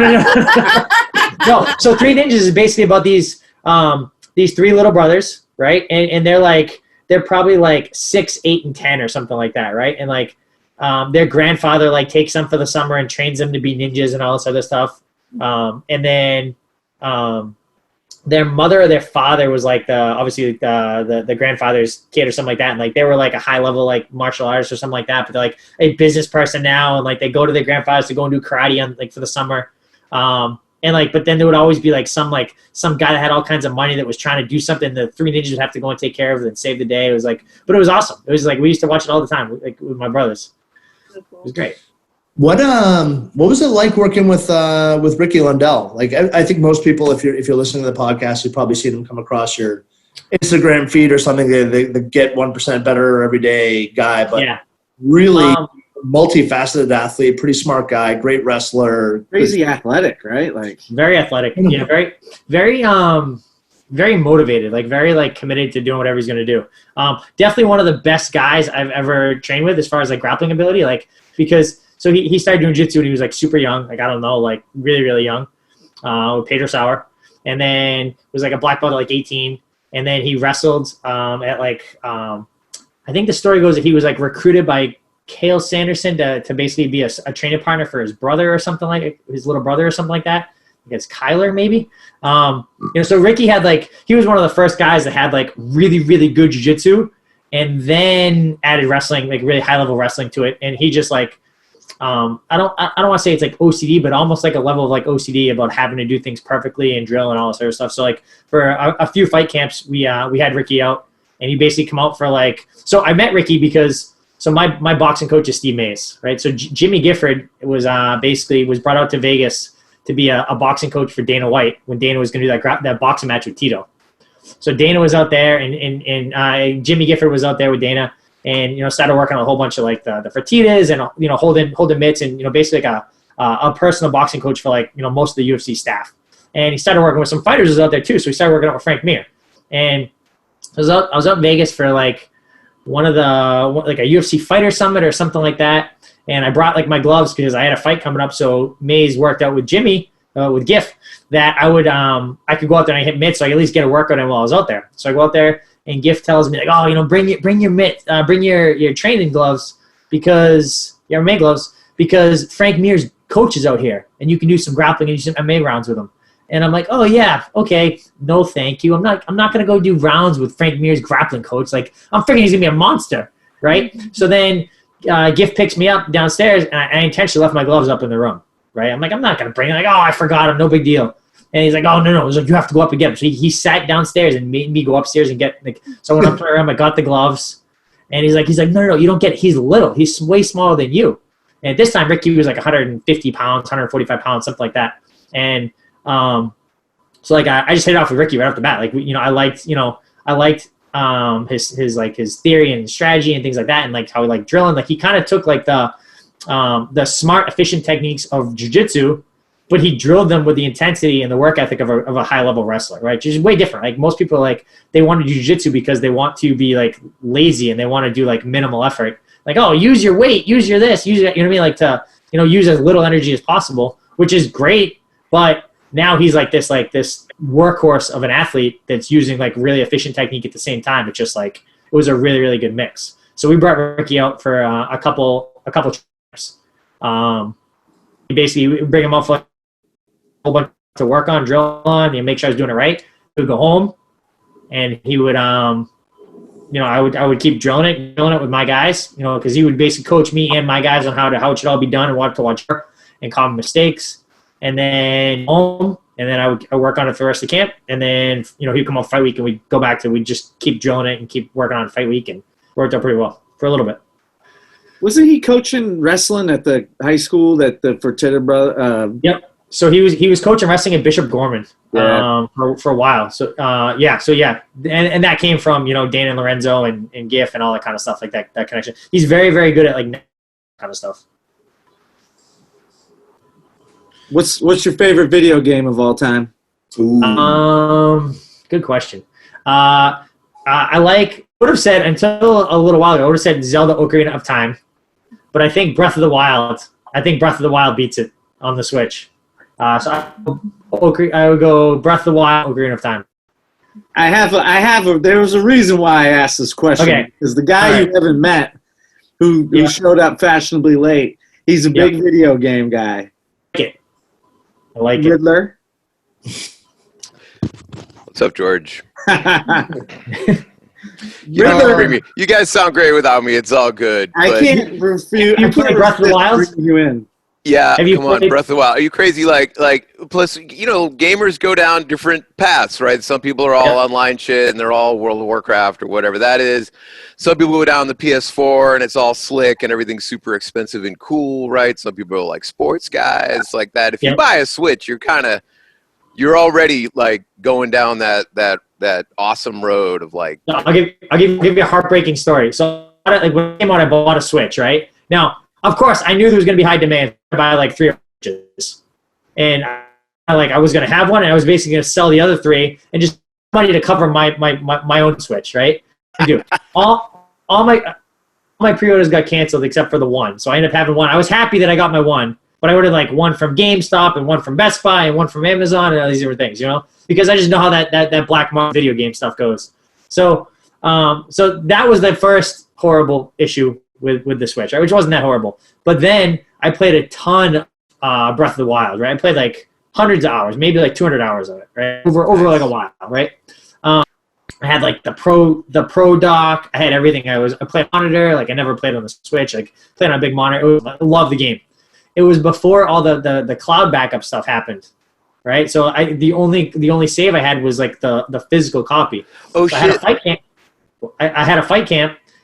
We had fight camp. I had the fight. I laid off it for like all of fight camp, and I brought it on fight week. I'm like, oh, this would be good. I'll just play this, whatever. And I lost at some point. I don't know. We had an Airbnb. I don't know if it got someone like in and they stole it while we were there, or if I packed it. I knew I had it at the Airbnb, and then I know when we got home, I couldn't find it anywhere. I don't know if I lost it on the plane or what, but like I lost. I don't even care that I lost the $400 Switch. Like that sucks a little bit, but I lost my save. The save? I was thinking about that too. Never get it back.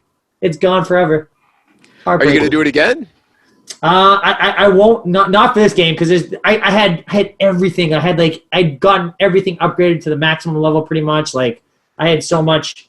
I can't go back and play the same game again, but I'm dying. Like I'm gonna buy another Switch the second that they're making another one. I think the second the next one comes out, I'll play the hell out of it. Yeah, are you an Animal Crossing dude or not? I haven't done Animal Crossing. I thought about it a little bit. I've been playing tons of Warzone though, but I thought about playing Animal Crossing because I figured it'd be like a good kind of game to just kind of dick around in and not really worry about it too much, like nothing serious. And I played a lot of Warzone in the last couple of days though.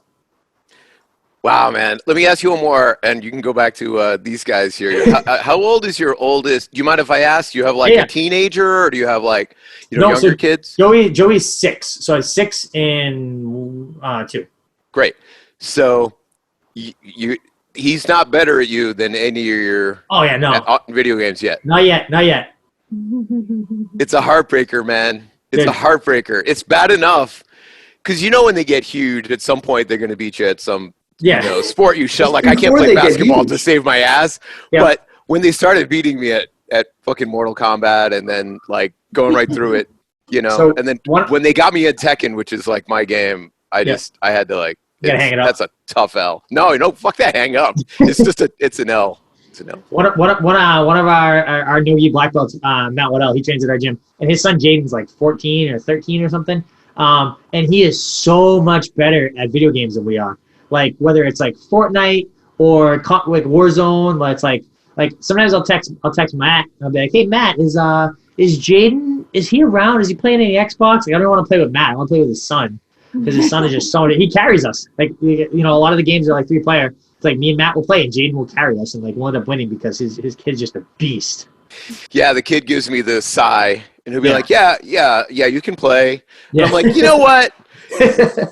Fine, I'll go play with my old guy friends. Or something. Or like, so like we're struggling. Like we got like I've been playing a lot of Warzone, but I think I have like less than 10 wins, like 6 or 7 wins or something like that, right? Like Jaden's got that many wins and like, but now he's not even trying to just win. He's trying to win like a pistols only, or like it's just like get out of here. Like you're too good. Get out. Yeah, it's getting beat up by the guy who has his hand taped to his arm. Yeah, you know, his body. So yeah, tough pill to swallow. Hey, sorry, George. You opened it up, George. No, listen. I knew what I was getting into. Now, Riddler, you would never bring this up, but please just remind me. Tell me, what was your voice in the League of Legends? What was the name? I have 2. I was the original audio director on that, and I wrote all the music at the beginning, which was a long time ago. But this little guy right here. That's awesome. Yeah. That's Blitzcrank, and the other guy is in Ramus. But to be honest, like that was easy. That was like less than an hour's worth of work. So you did the voice work for those guys? My company, I myself recorded the people that were most of the voices. Some of them were there before I came in. I'm actually only the voice of 2 of the original characters. But myself and this intern, basically, we had no idea how big that game was going to be. It's the biggest game in the world, right? Isn't it? Yeah, it was, but the company that bought it just made another game, which I was lucky to work on too, which is in Chinese, which I can't pronounce, which is now bigger because of the billions of people who play it in China. So it's pretty scary to think. It's pretty awesome, though. But it's I'm a lucky guy. I see on Reddit all the time, like they'll be like the actors that played so I played a lot of Apex too. It's like the guy that played like Pathfinder or these other guys, and like they do commentary and they just like they're talking in like their Pathfinder voice, whatever, like talking to people. People are freaking the fuck out because they don't realize it's actually him. They think it's just like a pre-recorded line or something. It's just like it's crazy. It's awesome. It'd be like a superpower. I tried doing that a little, not that kind of depth, but just dip my foot into it a little bit. Yeah. And I can't handle the hate. You know, that you get in chat, like how many people are going to tell me to fucking die in a fire, uninstall, reinstall, and then die in a fire again and uninstall again. Like, you know what? It's not worth it. It's pretty bad. It's coming.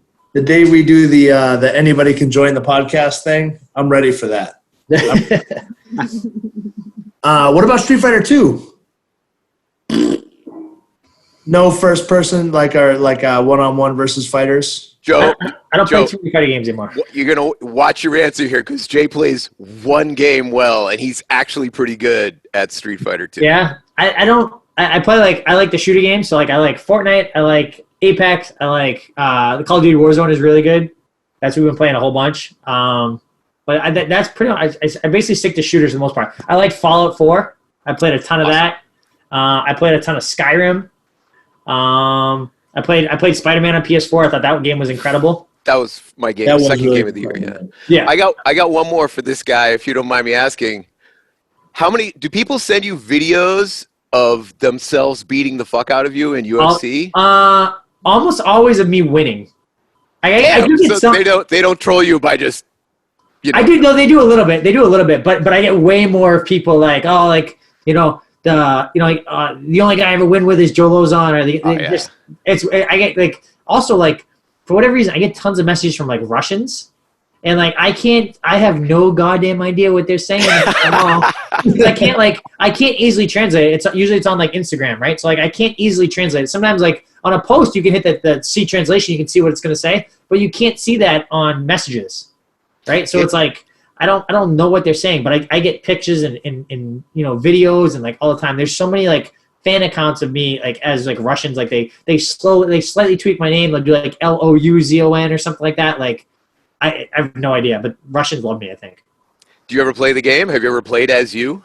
I played the first one when it came out, and like those games were never really my game. Like I kind of liked them, but I think the first ones were not that good. I think they've gotten a lot better. But I never really got into them that much. Like I play them a couple times when they first came out, but that's it. I haven't played like the last like 3 games I've been in though. I haven't played them at all. the striking mechanic for those games is really smooth and it's really getting good. The grappling mechanic in that is still total shit. It's like you're watching lines. Yep. I have all of them up here, and my friends will come over. We just turn all that off, and you just use how hard you hit X is who wins the grappling. And me and my friends used to always like the kids that started doing like jujitsu on the trampoline with like back in the day. We would get together, we'd play like, WCW versus the World, or WCW and WO, or like whatever it's going to be. Like there was like a whole bunch of games. Like we would WrestleMania 2000. We would like stay up like literally all night playing those games. They just butt masher wrestling the games, and those were fun. But like I just felt like the UFC games just kind of missed the mark for me. I agree, Riddler, with you 100%. Like I think that they take kind of the functionality from some really popular and for good reason boxing video games. And it's really smooth the way that they can work, and the head movement's pretty good, and it makes sense. The controls make sense. You can be intuitive. I think the grappling is complete garbage. I think the engine that runs it is complete garbage. And the more you know about grappling, the harder it is and the more messed up it is. I'm like, how do I unmount? How do I dismount? Yeah. The mechanic's impossible to play, but I got to say this, the newest UFC 3, there's one step over from side control, which I actually learned how to do. I play like seeing like the actual moves, because they have guys actually doing it in the game, and there's this cool step over in the wrong direction, and I'm like, oh shit, that sets up the Kimura. So I actually brought it into my real game, but I'm better at actually doing it in real life than I am on the television. I wish the game would be like, it would almost be like some kind of like sliding horizontal bar. It would be like almost like your hips, because like everything jiu-jitsu, it's all about hips, right? It's like all about moving hips or doing this or that. You know what I mean? Like I feel like that would be better than like doing like this big circle of like this chase your tail kind of game. Like I don't know. I feel like it could be done better. I know what you mean. Like that style of movement. There must be some kind of like shift your hips to this side or shift. I don't know. It's a difficult problem to solve. I understand. Yep. But yeah, those games aren't for me either. Hey, I had a question on if we can go back to the UFC for a sec. Yep. So I like kind of being there firsthand and kind of watching you interact with folks that mostly like that work with the UFC, and you can tell that kind of you have a different relationship with those guys because your relationship's a little bit different than most fighters have. Because you've been kind of like an employee, but also a fighter, and you've been around for a long time. Yep. Can you comment like just about what it's like and some of the personalities you've come in contact with the UFC and kind of what your experience has been with the organization? Everyone has always been super cool to me because I have always been super cool to them.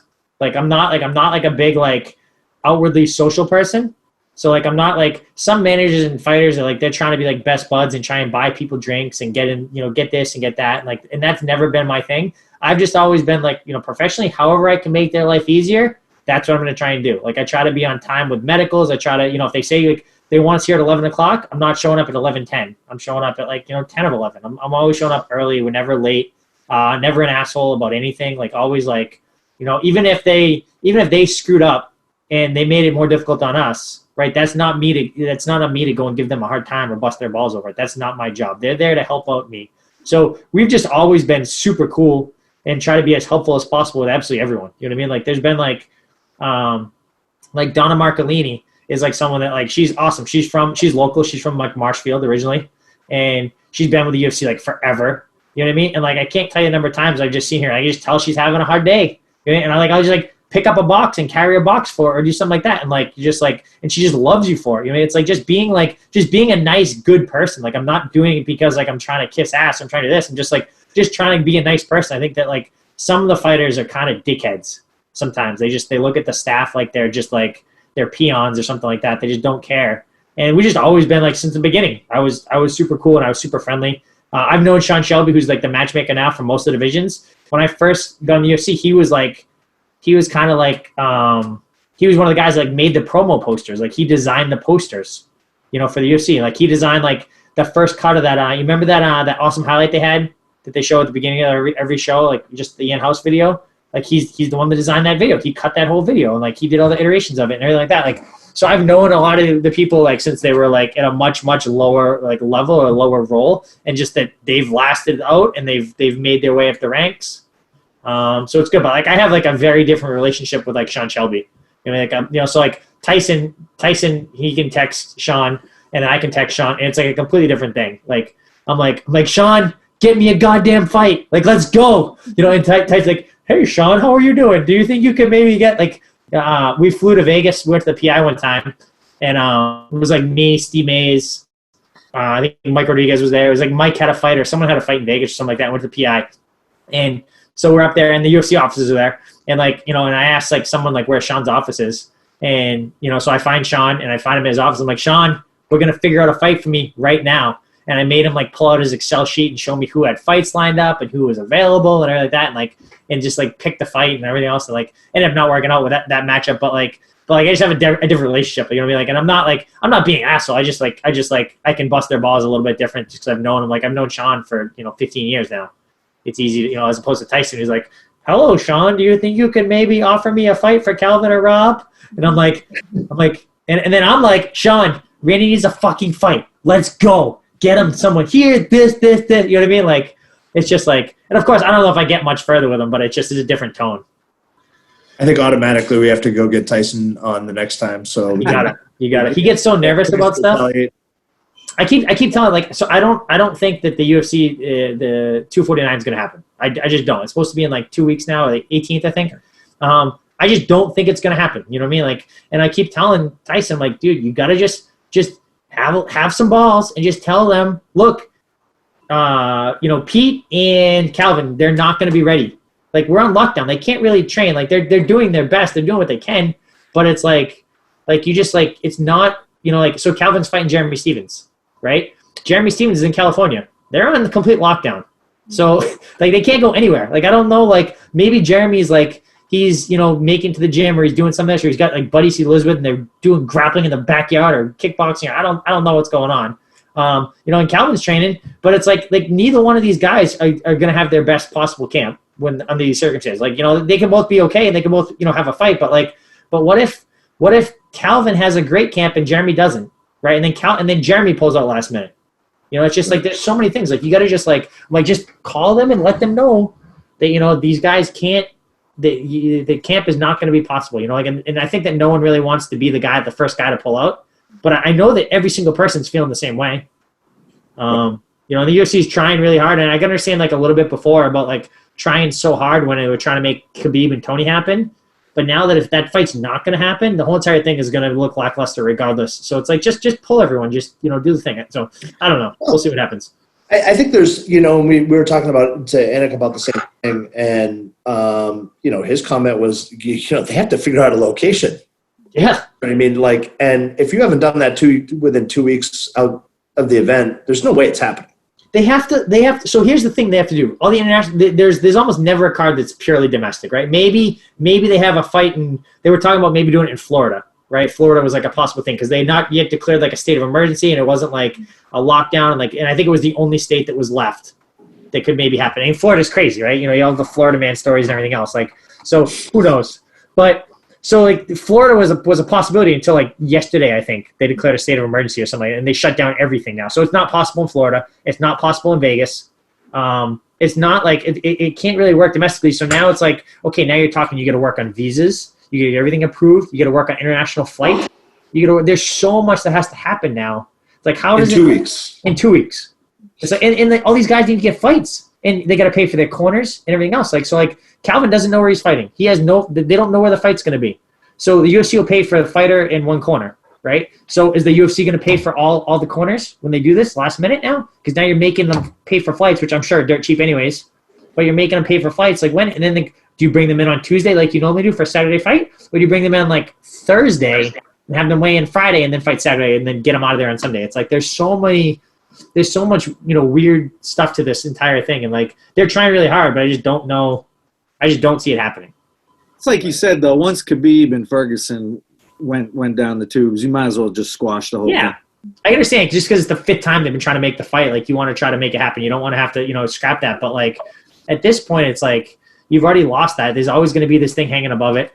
Now it's like it comes in the ethical issue of like, okay, does the UFC really, are they going to have fights and take away, hospital beds and everything else? If they're talking, that's going to be when the peak of this coronavirus is going to hit. Like, is that an ethical thing to do? It's just like, I can understand a little bit, like they waited for a little bit because I think they were hopeful that the Apex was going to be an option, like that the Nevada Commission was going to get together and they were going to say that, okay, like we could have it in Vegas. We keep like limited people there. But I think that now that we're so close, I don't think that happens. So at this point, I think they got to, I'm sure they're going to pull. When will this actually go up? When will this podcast go up? Like Riddler? 2 days.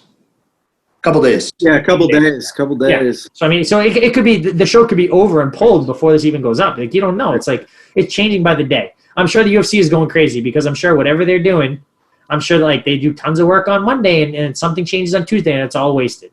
Or they do, like I've heard all kinds of rumors about doing Belarus, because like they could do something Khabib could do there. Like it's just I don't know. They're talking about Dubai. I heard Dubai, but then I heard Dubai might not happen now. I'm not sure. It's just the whole entire thing is just crazy. But like they don't know yet. Like Calvin doesn't know where he's fighting. And that's even more dangerous because like it's one thing when you have like a set plan or like, hey, I have to make weight and because I know that I have to fight on this day. Right now it's like everything's like up in the air. So is Calvin really being as tight on his diet? Probably not. Is Jeremy Stevens being as tight on his diet? Probably not. Like it's and there's so many variables that just make it so much worse. Like I said, what happens if Calvin is training and Calvin's gonna be 100%, but Jeremy's not? Now, okay, Jeremy's going to go into a fight when he knows he's not 100%. He's going to try and just hope that Calvin's not in the best shape. Just sucks. Seems like how do you get medicals done for guys? You know what I mean? When it's a non-essential and you can't get in front of a doctor. So, yeah, exactly. Well, so they should all have their medicals done by now. And I'm sure they're going to lose a bunch of the card. What's going to happen is like they're going to, if the card started with, say it started with 12 fights, right? Well, maybe you maintain 6 of those same fights. And then, maybe you end up having like a card of like 8. So you have like an 8-card main card or something. You have like 1 fight on an undercard or something like that. Like they'll do, at one point they were talking about doing just the main event, just Tony and Khabib. So I'm sure they're going to do whatever they can to make it happen. So, and all the guys, if you have your medicals done, then it's generally, most places are generally the same things. Like every state's a little different, but under the circumstances, they would probably get a little bit more relaxed about things. And the UFC, they have a count pool of 500 fighters. They can find, 16 that can get licensed and have medicals in time. Yep. So what's next for you? If you're not going to fight, you thinking about getting more into the competition scene with jiu-jitsu, doing some submission grappling stuff? Maybe. I mean, like I haven't done as much submission grappling stuff until now because like it doesn't make sense financially, right? If I'm going to try to get ready for a fight, like I get paid my contract's like 70 and 70. Or something now, right? So like if I win a fight, I make $140,000. If I lose a fight, I'm making like $90,000 because there's the Reebok money in there too, right? So like I'm making either $90,000 or $160,000 if I lose or I win, right? So it's like, is it really worth gambling to go make $1,000 or $2,000 in like a fight to win or something like that? Like it doesn't. I don't think it makes sense until now. But if I'm not going to fight, if I'm sure I'm not going to fight, then I would do it. But I kind of feel like if I have any kind of athletic ability, I probably wouldn't do grappling because I would be thinking about fighting on the back bar. So I don't know. Maybe we'll see what happens. I could see you in like an EBI or a Polaris or. Yeah, I mean maybe. I mean it's definitely fun. It's just it's such like a shift of focus. You know what I mean? Like I think that my MMA my grappling is good for MMA. Like I'm not the best at like opening the guard because I'm not used to doing that. I posture up and I punch people in the face and then I pass the guard. You know what I mean? So like it's a little different like skill set wise. But I would have fun doing it. Like it would be good, I would enjoy it. It would be fun. It's just that the other thing too is like you always like. I remember like when I went to Hawaii with BJ, I was talking about how like when I go to his gym, like I feel like I have like a big target on my back. Like all of his guys were all like they were trying to get me. Like they were coming with like their A game every single time, every single roll. And like I'm just like I'm getting like worn down all the time. He's like, how do you think it feels to be me? You know what I mean? Like it's just like the same thing. So it's like to go to like an EBI or something like that. Like nothing's gonna make someone happier than to break my arm in a tournament. You know what I mean? Like it's I beat the guy that has all the submission bonuses in the UFC. I broke his arm. Like so it's a little bit risky in that regard. But I would entertain the idea for sure. Yeah, and I like. I've trained with a lot of those guys, a lot of the high-level grapplers and stuff like that. You're right there, like talent-wise, like good luck. Oh, I think I would do okay. It's just I'm generally just like I'm putting the reps in on different things. Like every Tuesday and Saturday, I'm doing the guard boxing rounds. They're probably doing hard, sport jiu-jitsu competition rounds. You know what I mean? I'm not. I'm doing like I'm putting on hit mitts a couple times a week. Like I'm splitting my time doing other things. And part of it's because I like training that stuff, but part of it's because I run my gym and it's hard to kind of focus on. it's hard for me to focus on grappling when I'm trying to coach my guys to focus on MMA. I'd rather keep my focus on whatever I'm coaching on. You know? For sure. If I was doing jiu-jitsu 3 times a week or 5 times a week or whatever I was doing, I don't think I'd be the best basketball coach. Right? So as a guy who had a ton of fights, and I'm sure like your goals have changed, like from fight goals to like other like goals. What do you got for goals right now? Like life stuff, grow the gym, keep the gym alive, I guess. Keep the gym alive for the next couple months. But yeah, grow the gym. Like I've been really focusing on like finding like good business mentors about, you know, running the gym and doing a better job of that. And just being successful. Like I said, I see like these Taekwondo schools that have like 10 or 12 franchises, and they're just making money hand over fist. And they're kind of like teaching.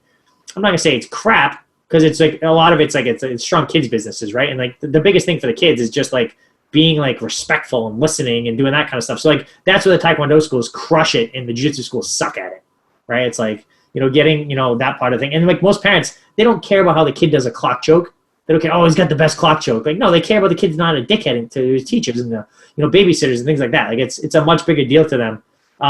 So I want to build like this like empire of like martial arts schools, whether it's like my gym or doing franchises or I don't know, you know, maybe just like helping people and coaching people or whatever. Like it's just like I said, I don't think I have all the answers, but I'm pretty obsessed with trying to get better about stuff. So like, in a few more years, I think I'll have a lot better. I have a lot more answers. In a few more years after that, I'll have even more answers. And luckily, like building like this like gym empire is not something that like is dependent on like athletic ability and age and everything like that. So we just keep growing. And I'm doing it in a way that I like doing it. Like I'm not trying to run like this belt factory of like, oh, here you go, you're getting like a black belt now because you've been training. You paid for 72 months. It's just like, no, it's like you have to train. You got to get good.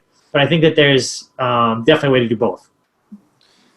And the belt thing's an interesting thing. Like, you know, obviously it's a big part of kind of one of the things that legitimizes jiu-jitsu, right, is that, you know, we don't have a bunch of belts, first of all. You know, we got 5 belts, and they're hard to get. You know, like, you know, it's years and years of training between each one of these belts.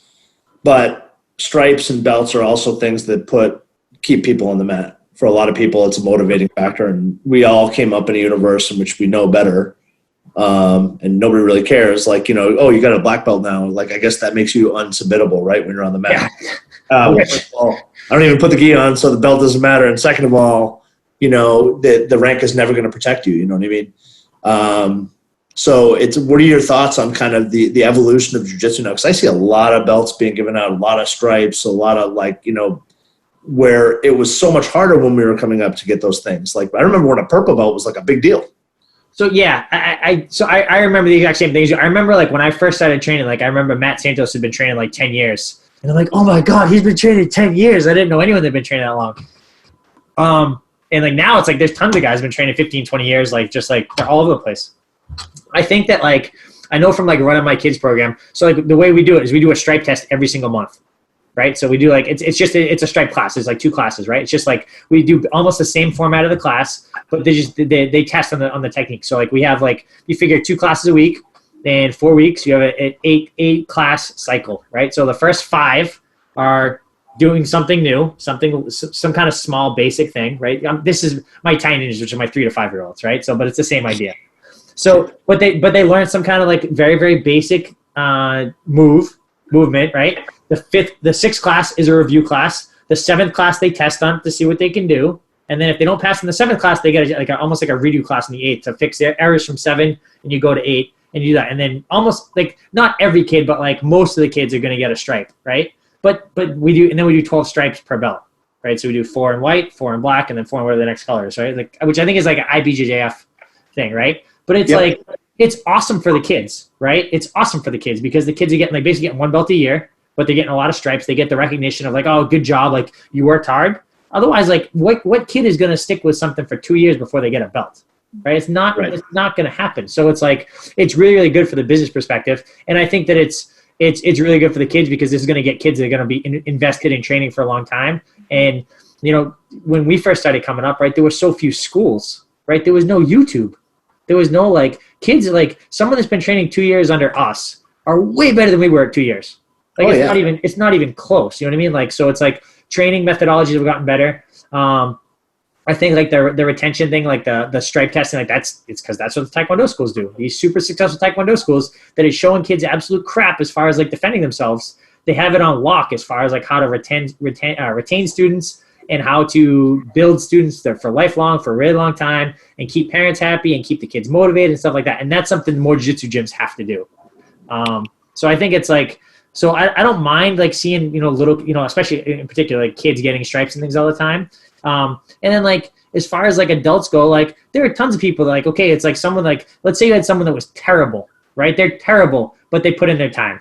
Like they've been training for 15 years and they're god awful. But how do you not give that guy a black belt? Even if he's awful, he's been training for 15 years. Like shows up, he's not being lazy, he's not being a slacker. Like he's 100% committed. You can't say, oh well, like he would get smashed by a high level competition blue, but you're gonna tell that guy, oh, you can't have it because you suck. You know what I mean? Like it's kind of like this. I understand, like to some extent, maybe not a black belt, but like for as far as progression goes, like at what point is how long, if someone sucked, the worst guy jiu-jitsu, how long could he train before you have to give him a black belt? Is it 30 years? Is it 25 years? Like it's how long, you know what I mean? Like everyone's got different ability. Everyone's got different everything else. You know what I mean? Like, and I think that kind of, in the beginning, I think jiu-jitsu was so rough around the edges that they didn't care about keeping people. They just like, you either you're either food or you're eating. You sink, right? You sink or you swim, right? Yeah. So I think that's going to kind of come down the pipe just as more and more people get involved. And like, because in the beginning, like the guy that's terrible, he wouldn't have stuck around for 15 years because he would have gotten smashed and murdered every single day. Now it's like, schools are more welcoming as far as an environment goes. And, guys are kind of let to stick around a little bit more, I guess. It's interesting that the comment on the on the kids class and the way you run the kids class with some discipline, and that's why some of these traditional martial arts that have schools and self-defense wise, like you can make a good argument for that not being a very effective use of the time in their training, but they want the discipline for their children and to learn right and wrong and learn manners and learn how to focus on things. That is not culturally, that is not the way jiu-jitsu has worked, because it's always been a looser environment when you go to train, right? Like that's the. I think, is that what you were getting at, saying like that's what jiu-jitsu don't do well? Yep. And culturally, jiu-jitsu gyms don't make any money. Culturally, they don't make any money. You know what I mean? Like if you wanted to, like, and maybe you don't want to teach kids, right? Maybe that's not your goal, and you're not trying to make money. You're trying to just have a good environment for you to train, and that's fine, right? And that's okay. But your gym's not going to make money like that, right? But if for all these schools that are trying to like make some money to keep the lights on, like all these, like a lot of schools. If they weren't making a lot of money before, they're going to be gone when this coronavirus is done. Like they're gone. Like they were just barely covering their bills as is, and now they're going to lose half their members or more, 3/4 of their members in the next 3 months, 4 months. They're not going to be there when this is over. So these Taekwondo schools are still going to be there, guaranteed, because there's no way the parents are going to stop paying. There's no way. We're running Zoom classes for our classes, and for our kids, it's great. The parents love it. I'm getting messages every single day about how much they love it, and it's so good. And it's basically like it's like a 25-minute class. It's like we literally I set up Zoom. I have a little tripod over here. I set it up. I have a couple of mats in my basement. I set up the Zoom. All the kids come in. I say hi to all the kids. We do a warm-up. We basically do jumping jacks, some squats, and a plank or something like that, a couple stretches. I teach them some kind of technique that they can do, like basically one-on-one. We did like a technical stand-up. We did the little when you're sitting, the little Hickson Gracie thing where you come up on your foot. I don't even know what it's called. You know what I'm talking about though? Hickson on the beach. Yeah, right. What's that movement called? I don't know. I don't know. It's the Hickson move. Yeah. So we did that another day. We've just done a couple things like that. You know what I mean? Like, and like just like, but we do that. They practice. I have them play some games, like, but whether they use their parent or they use a sibling as a partner. We play like get on top, where they both lay on the ground, cross their arms, cross their legs. I say 1, 2, 3, go, and they both just try to get on top. They're laying beside you. They got to try and get on top as quick as I can. And then I talk to them about being a good kid at the end. I have like something that I talk to them about. You know what I mean? It's like a 25-minute class. The kids look forward to it. I give them a little bit of homework, some kind of exercise to do each day, and some kind of chore to do. And the parents love it. You know what I mean? Like I could be doing zero jiu-jitsu with them at all. It doesn't matter that we're doing the technical stand-up. It doesn't matter at all.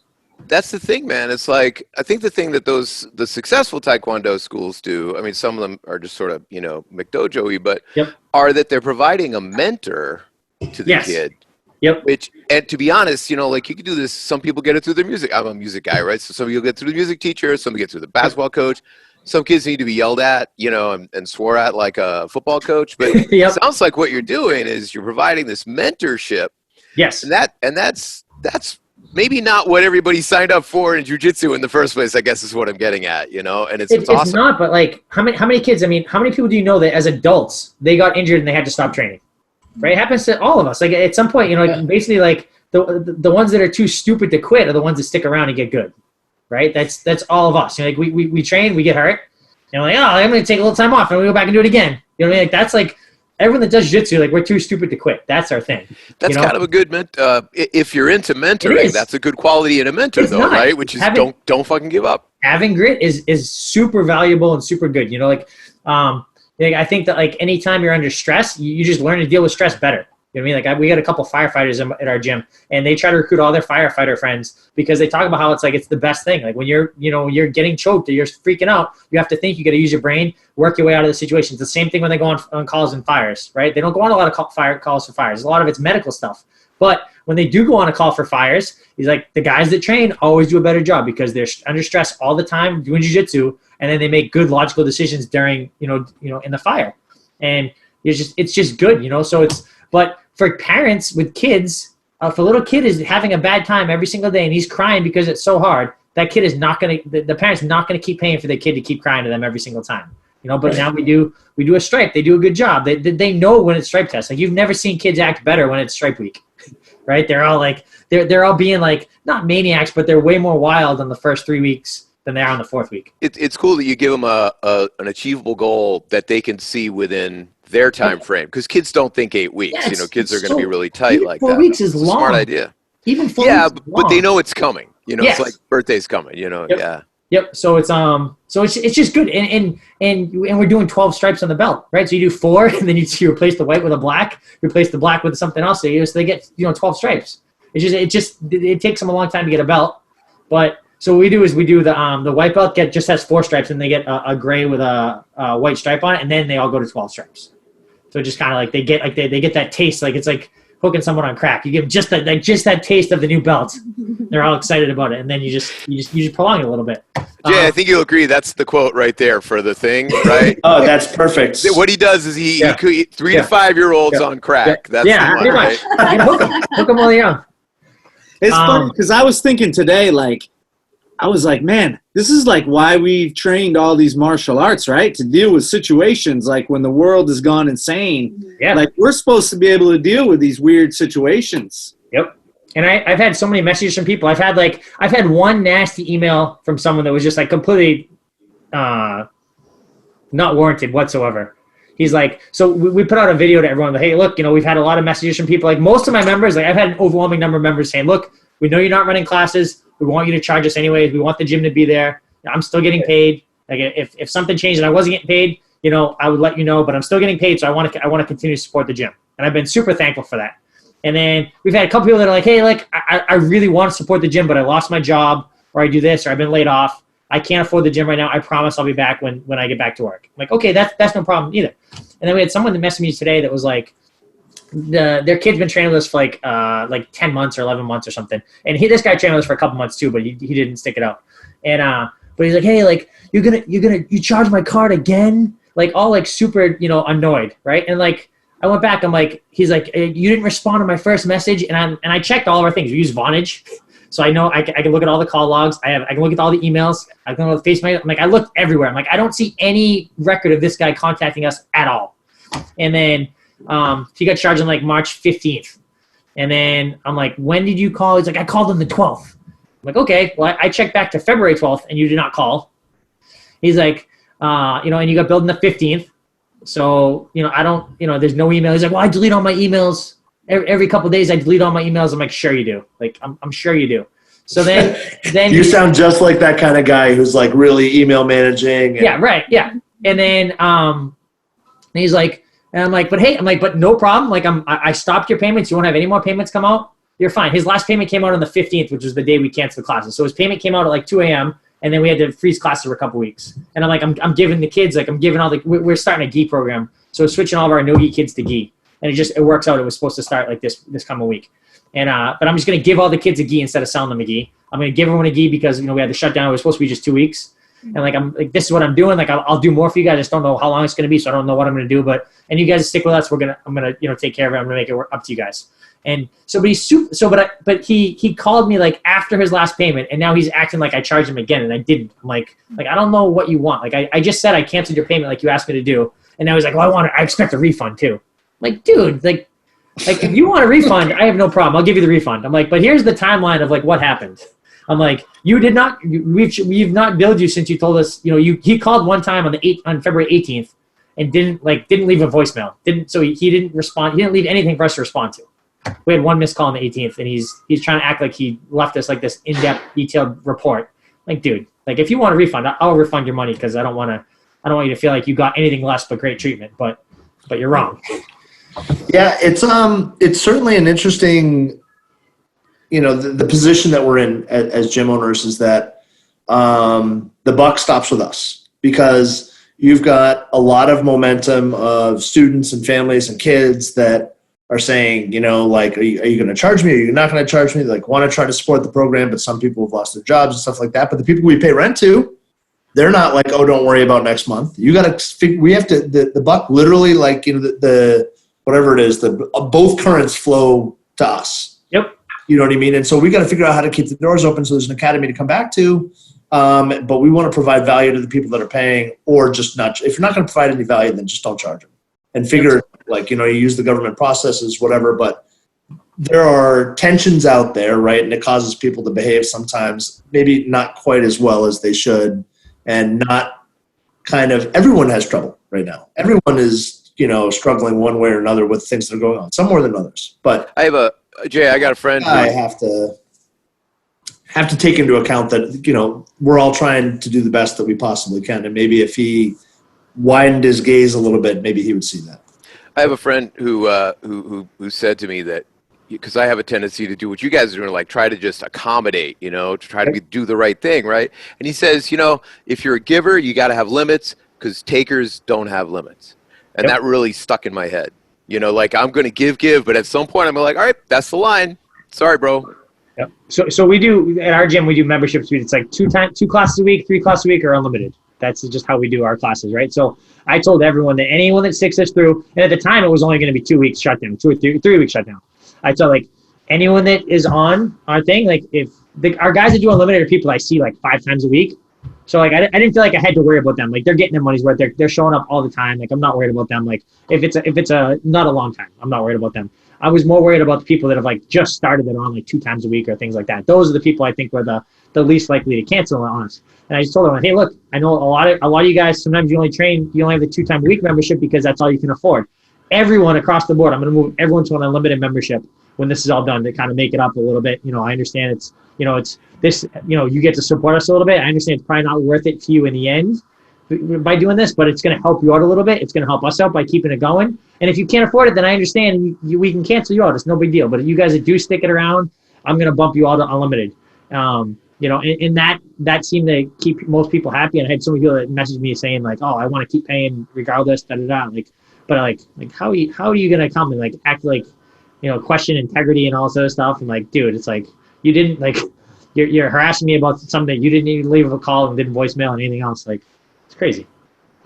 Yeah, it's a soft spot for me. I mean, we've dealt with, George can tell you, we've dealt with very, very little of that. I think none of that, really. Yeah. I've just talked to other gym owners, other academy owners, other people that are trying to run other businesses that are also shut down right now. And that situation seems to be a common story. And I'm it really puts me off that people react that way. Yeah, and it's been few and far between, but of course it's the squeaky wheel gets the grease, right? So it's I've had one complaint like this, and if someone lost their job and they asked to cancel, I have 0 complaints on that whatsoever. You know what I mean? But it's there's people that I know that they're still working, right? I know they're still working, they're still getting a paycheck coming in. And I understand that, yeah, we're not running classes. I understand that. But if everyone cancels, everyone has that mindset that the gym won't be here when it's done. And you're going to need jiu-jitsu when this is over. You're going to need that stress relief. You're going to be in the house for 2 months, 3 months. You're going to need someone to strangle. I can offer that. I think it also, like I've seen people say it, and I think it is true, that adversity like this will reveal people's true character, you know? And so you find out what people are all about in times like this, you know? And again, if they legit have lost their job, like I have zero issue with that whatsoever. Right. You know, but if you're like, well, you're not offering a service, so I don't want to pay. Like, I get that, but like when you come back, you're gonna pay. Like, you stop. Don't try and pull like the friend thing on me, and you cancel them too much and want a deal and want your old rate back. Like, you know, rates have probably gone up since you've been with us. You're gonna be paying like anyone else that knew. You didn't care about us. You know, Your new sign up. yeah. No. So when this thing is over, whenever that time is, I hope we're all going to come down and visit you on a Saturday morning. Definitely come down. We'll break that gi out for you. Breaking the black belt. I've worn it a couple of times. Like I've been super focused on all the gym stuff, and then of course now I'm not doing anything. But yeah, I'll definitely I'll put on the gear roller. Awesome. I'll bring the no-gi stuff too. Okay, Just to make it fair. That works. Keep it even. I'll leave my gloves in my hotel room though. Oh yeah, right. Right. Guys, I'm the producer, so I get to tell you that you got to pimp your new YouTube channel. That just went up yesterday and already has 3 up. And I'm going to fast track this shit. Well, because of the whole 3 to 5 year old and crack comment there. I'm gonna go that tomorrow. This stuff will go up probably by tomorrow night because it takes a couple hours for the shit to go up. But pimp that channel. Yeah, so, I mean, it's cool, right? I mean, it's a bummer because we all want to be training, right? And so Jay and I have been doing it, and Riddler, we've all been doing this podcast for like 6 years, but we didn't put like a ton of, like we spend more time training than doing it. But now that we can't train, we've been doing a ton of episodes. So, yeah, for everybody out there listening, we do have a new YouTube channel. Please check that out. This podcast will go out on the regular iTunes and all the regular podcast venues, but it'll be on YouTube as well. So we'll be putting a ton of stuff on that. Joe Lauzon, man, I am super stoked you came on. Thanks for coming and talking to us. Thanks for everything you do for all our friends, Devin and everybody else, man. You do a lot of great stuff. Thank you for having me. You know, like Joe Pomfrey used to always tell me, stand on the shoulders of giants, right? Like that was the thing. It just, you know, you stand on someone else who's a little taller, see a lot further. So I'll be the base of that pyramid if I have to be it, you know, like, but I want to see everyone do better. It's been awesome for me. I'm glad that we finally were able to do this. We'll probably, if you're cool, we'll do another one at some point. Yeah. It's awesome. When it's over, we'll come to your gym and do it. Okay, yeah, that'd be good. It's awful cool for me to get the chance to kind of podcast with you. You know, we're friends. We've trained together a little bit. You know, we've worked together on the corner, working with Devin. So this was awesome for me. It's awesome just to see your face and to get to hang out for a little bit because obviously we can't do that right now. Yeah. So thanks so much for doing this, man. I really appreciate it. And anybody listening in, we talked about a bunch of his historical fights. Go check those out. You can see them. And also go check out Lauzon Mixed Martial Arts at LauzonMMA.com. Make sure to check that out. If you're south of Boston, go train with this guy. For sure. All right, boys. Thanks so much, brother. Have a great night. You too. Later, guys. Bye. Yeah. Peace.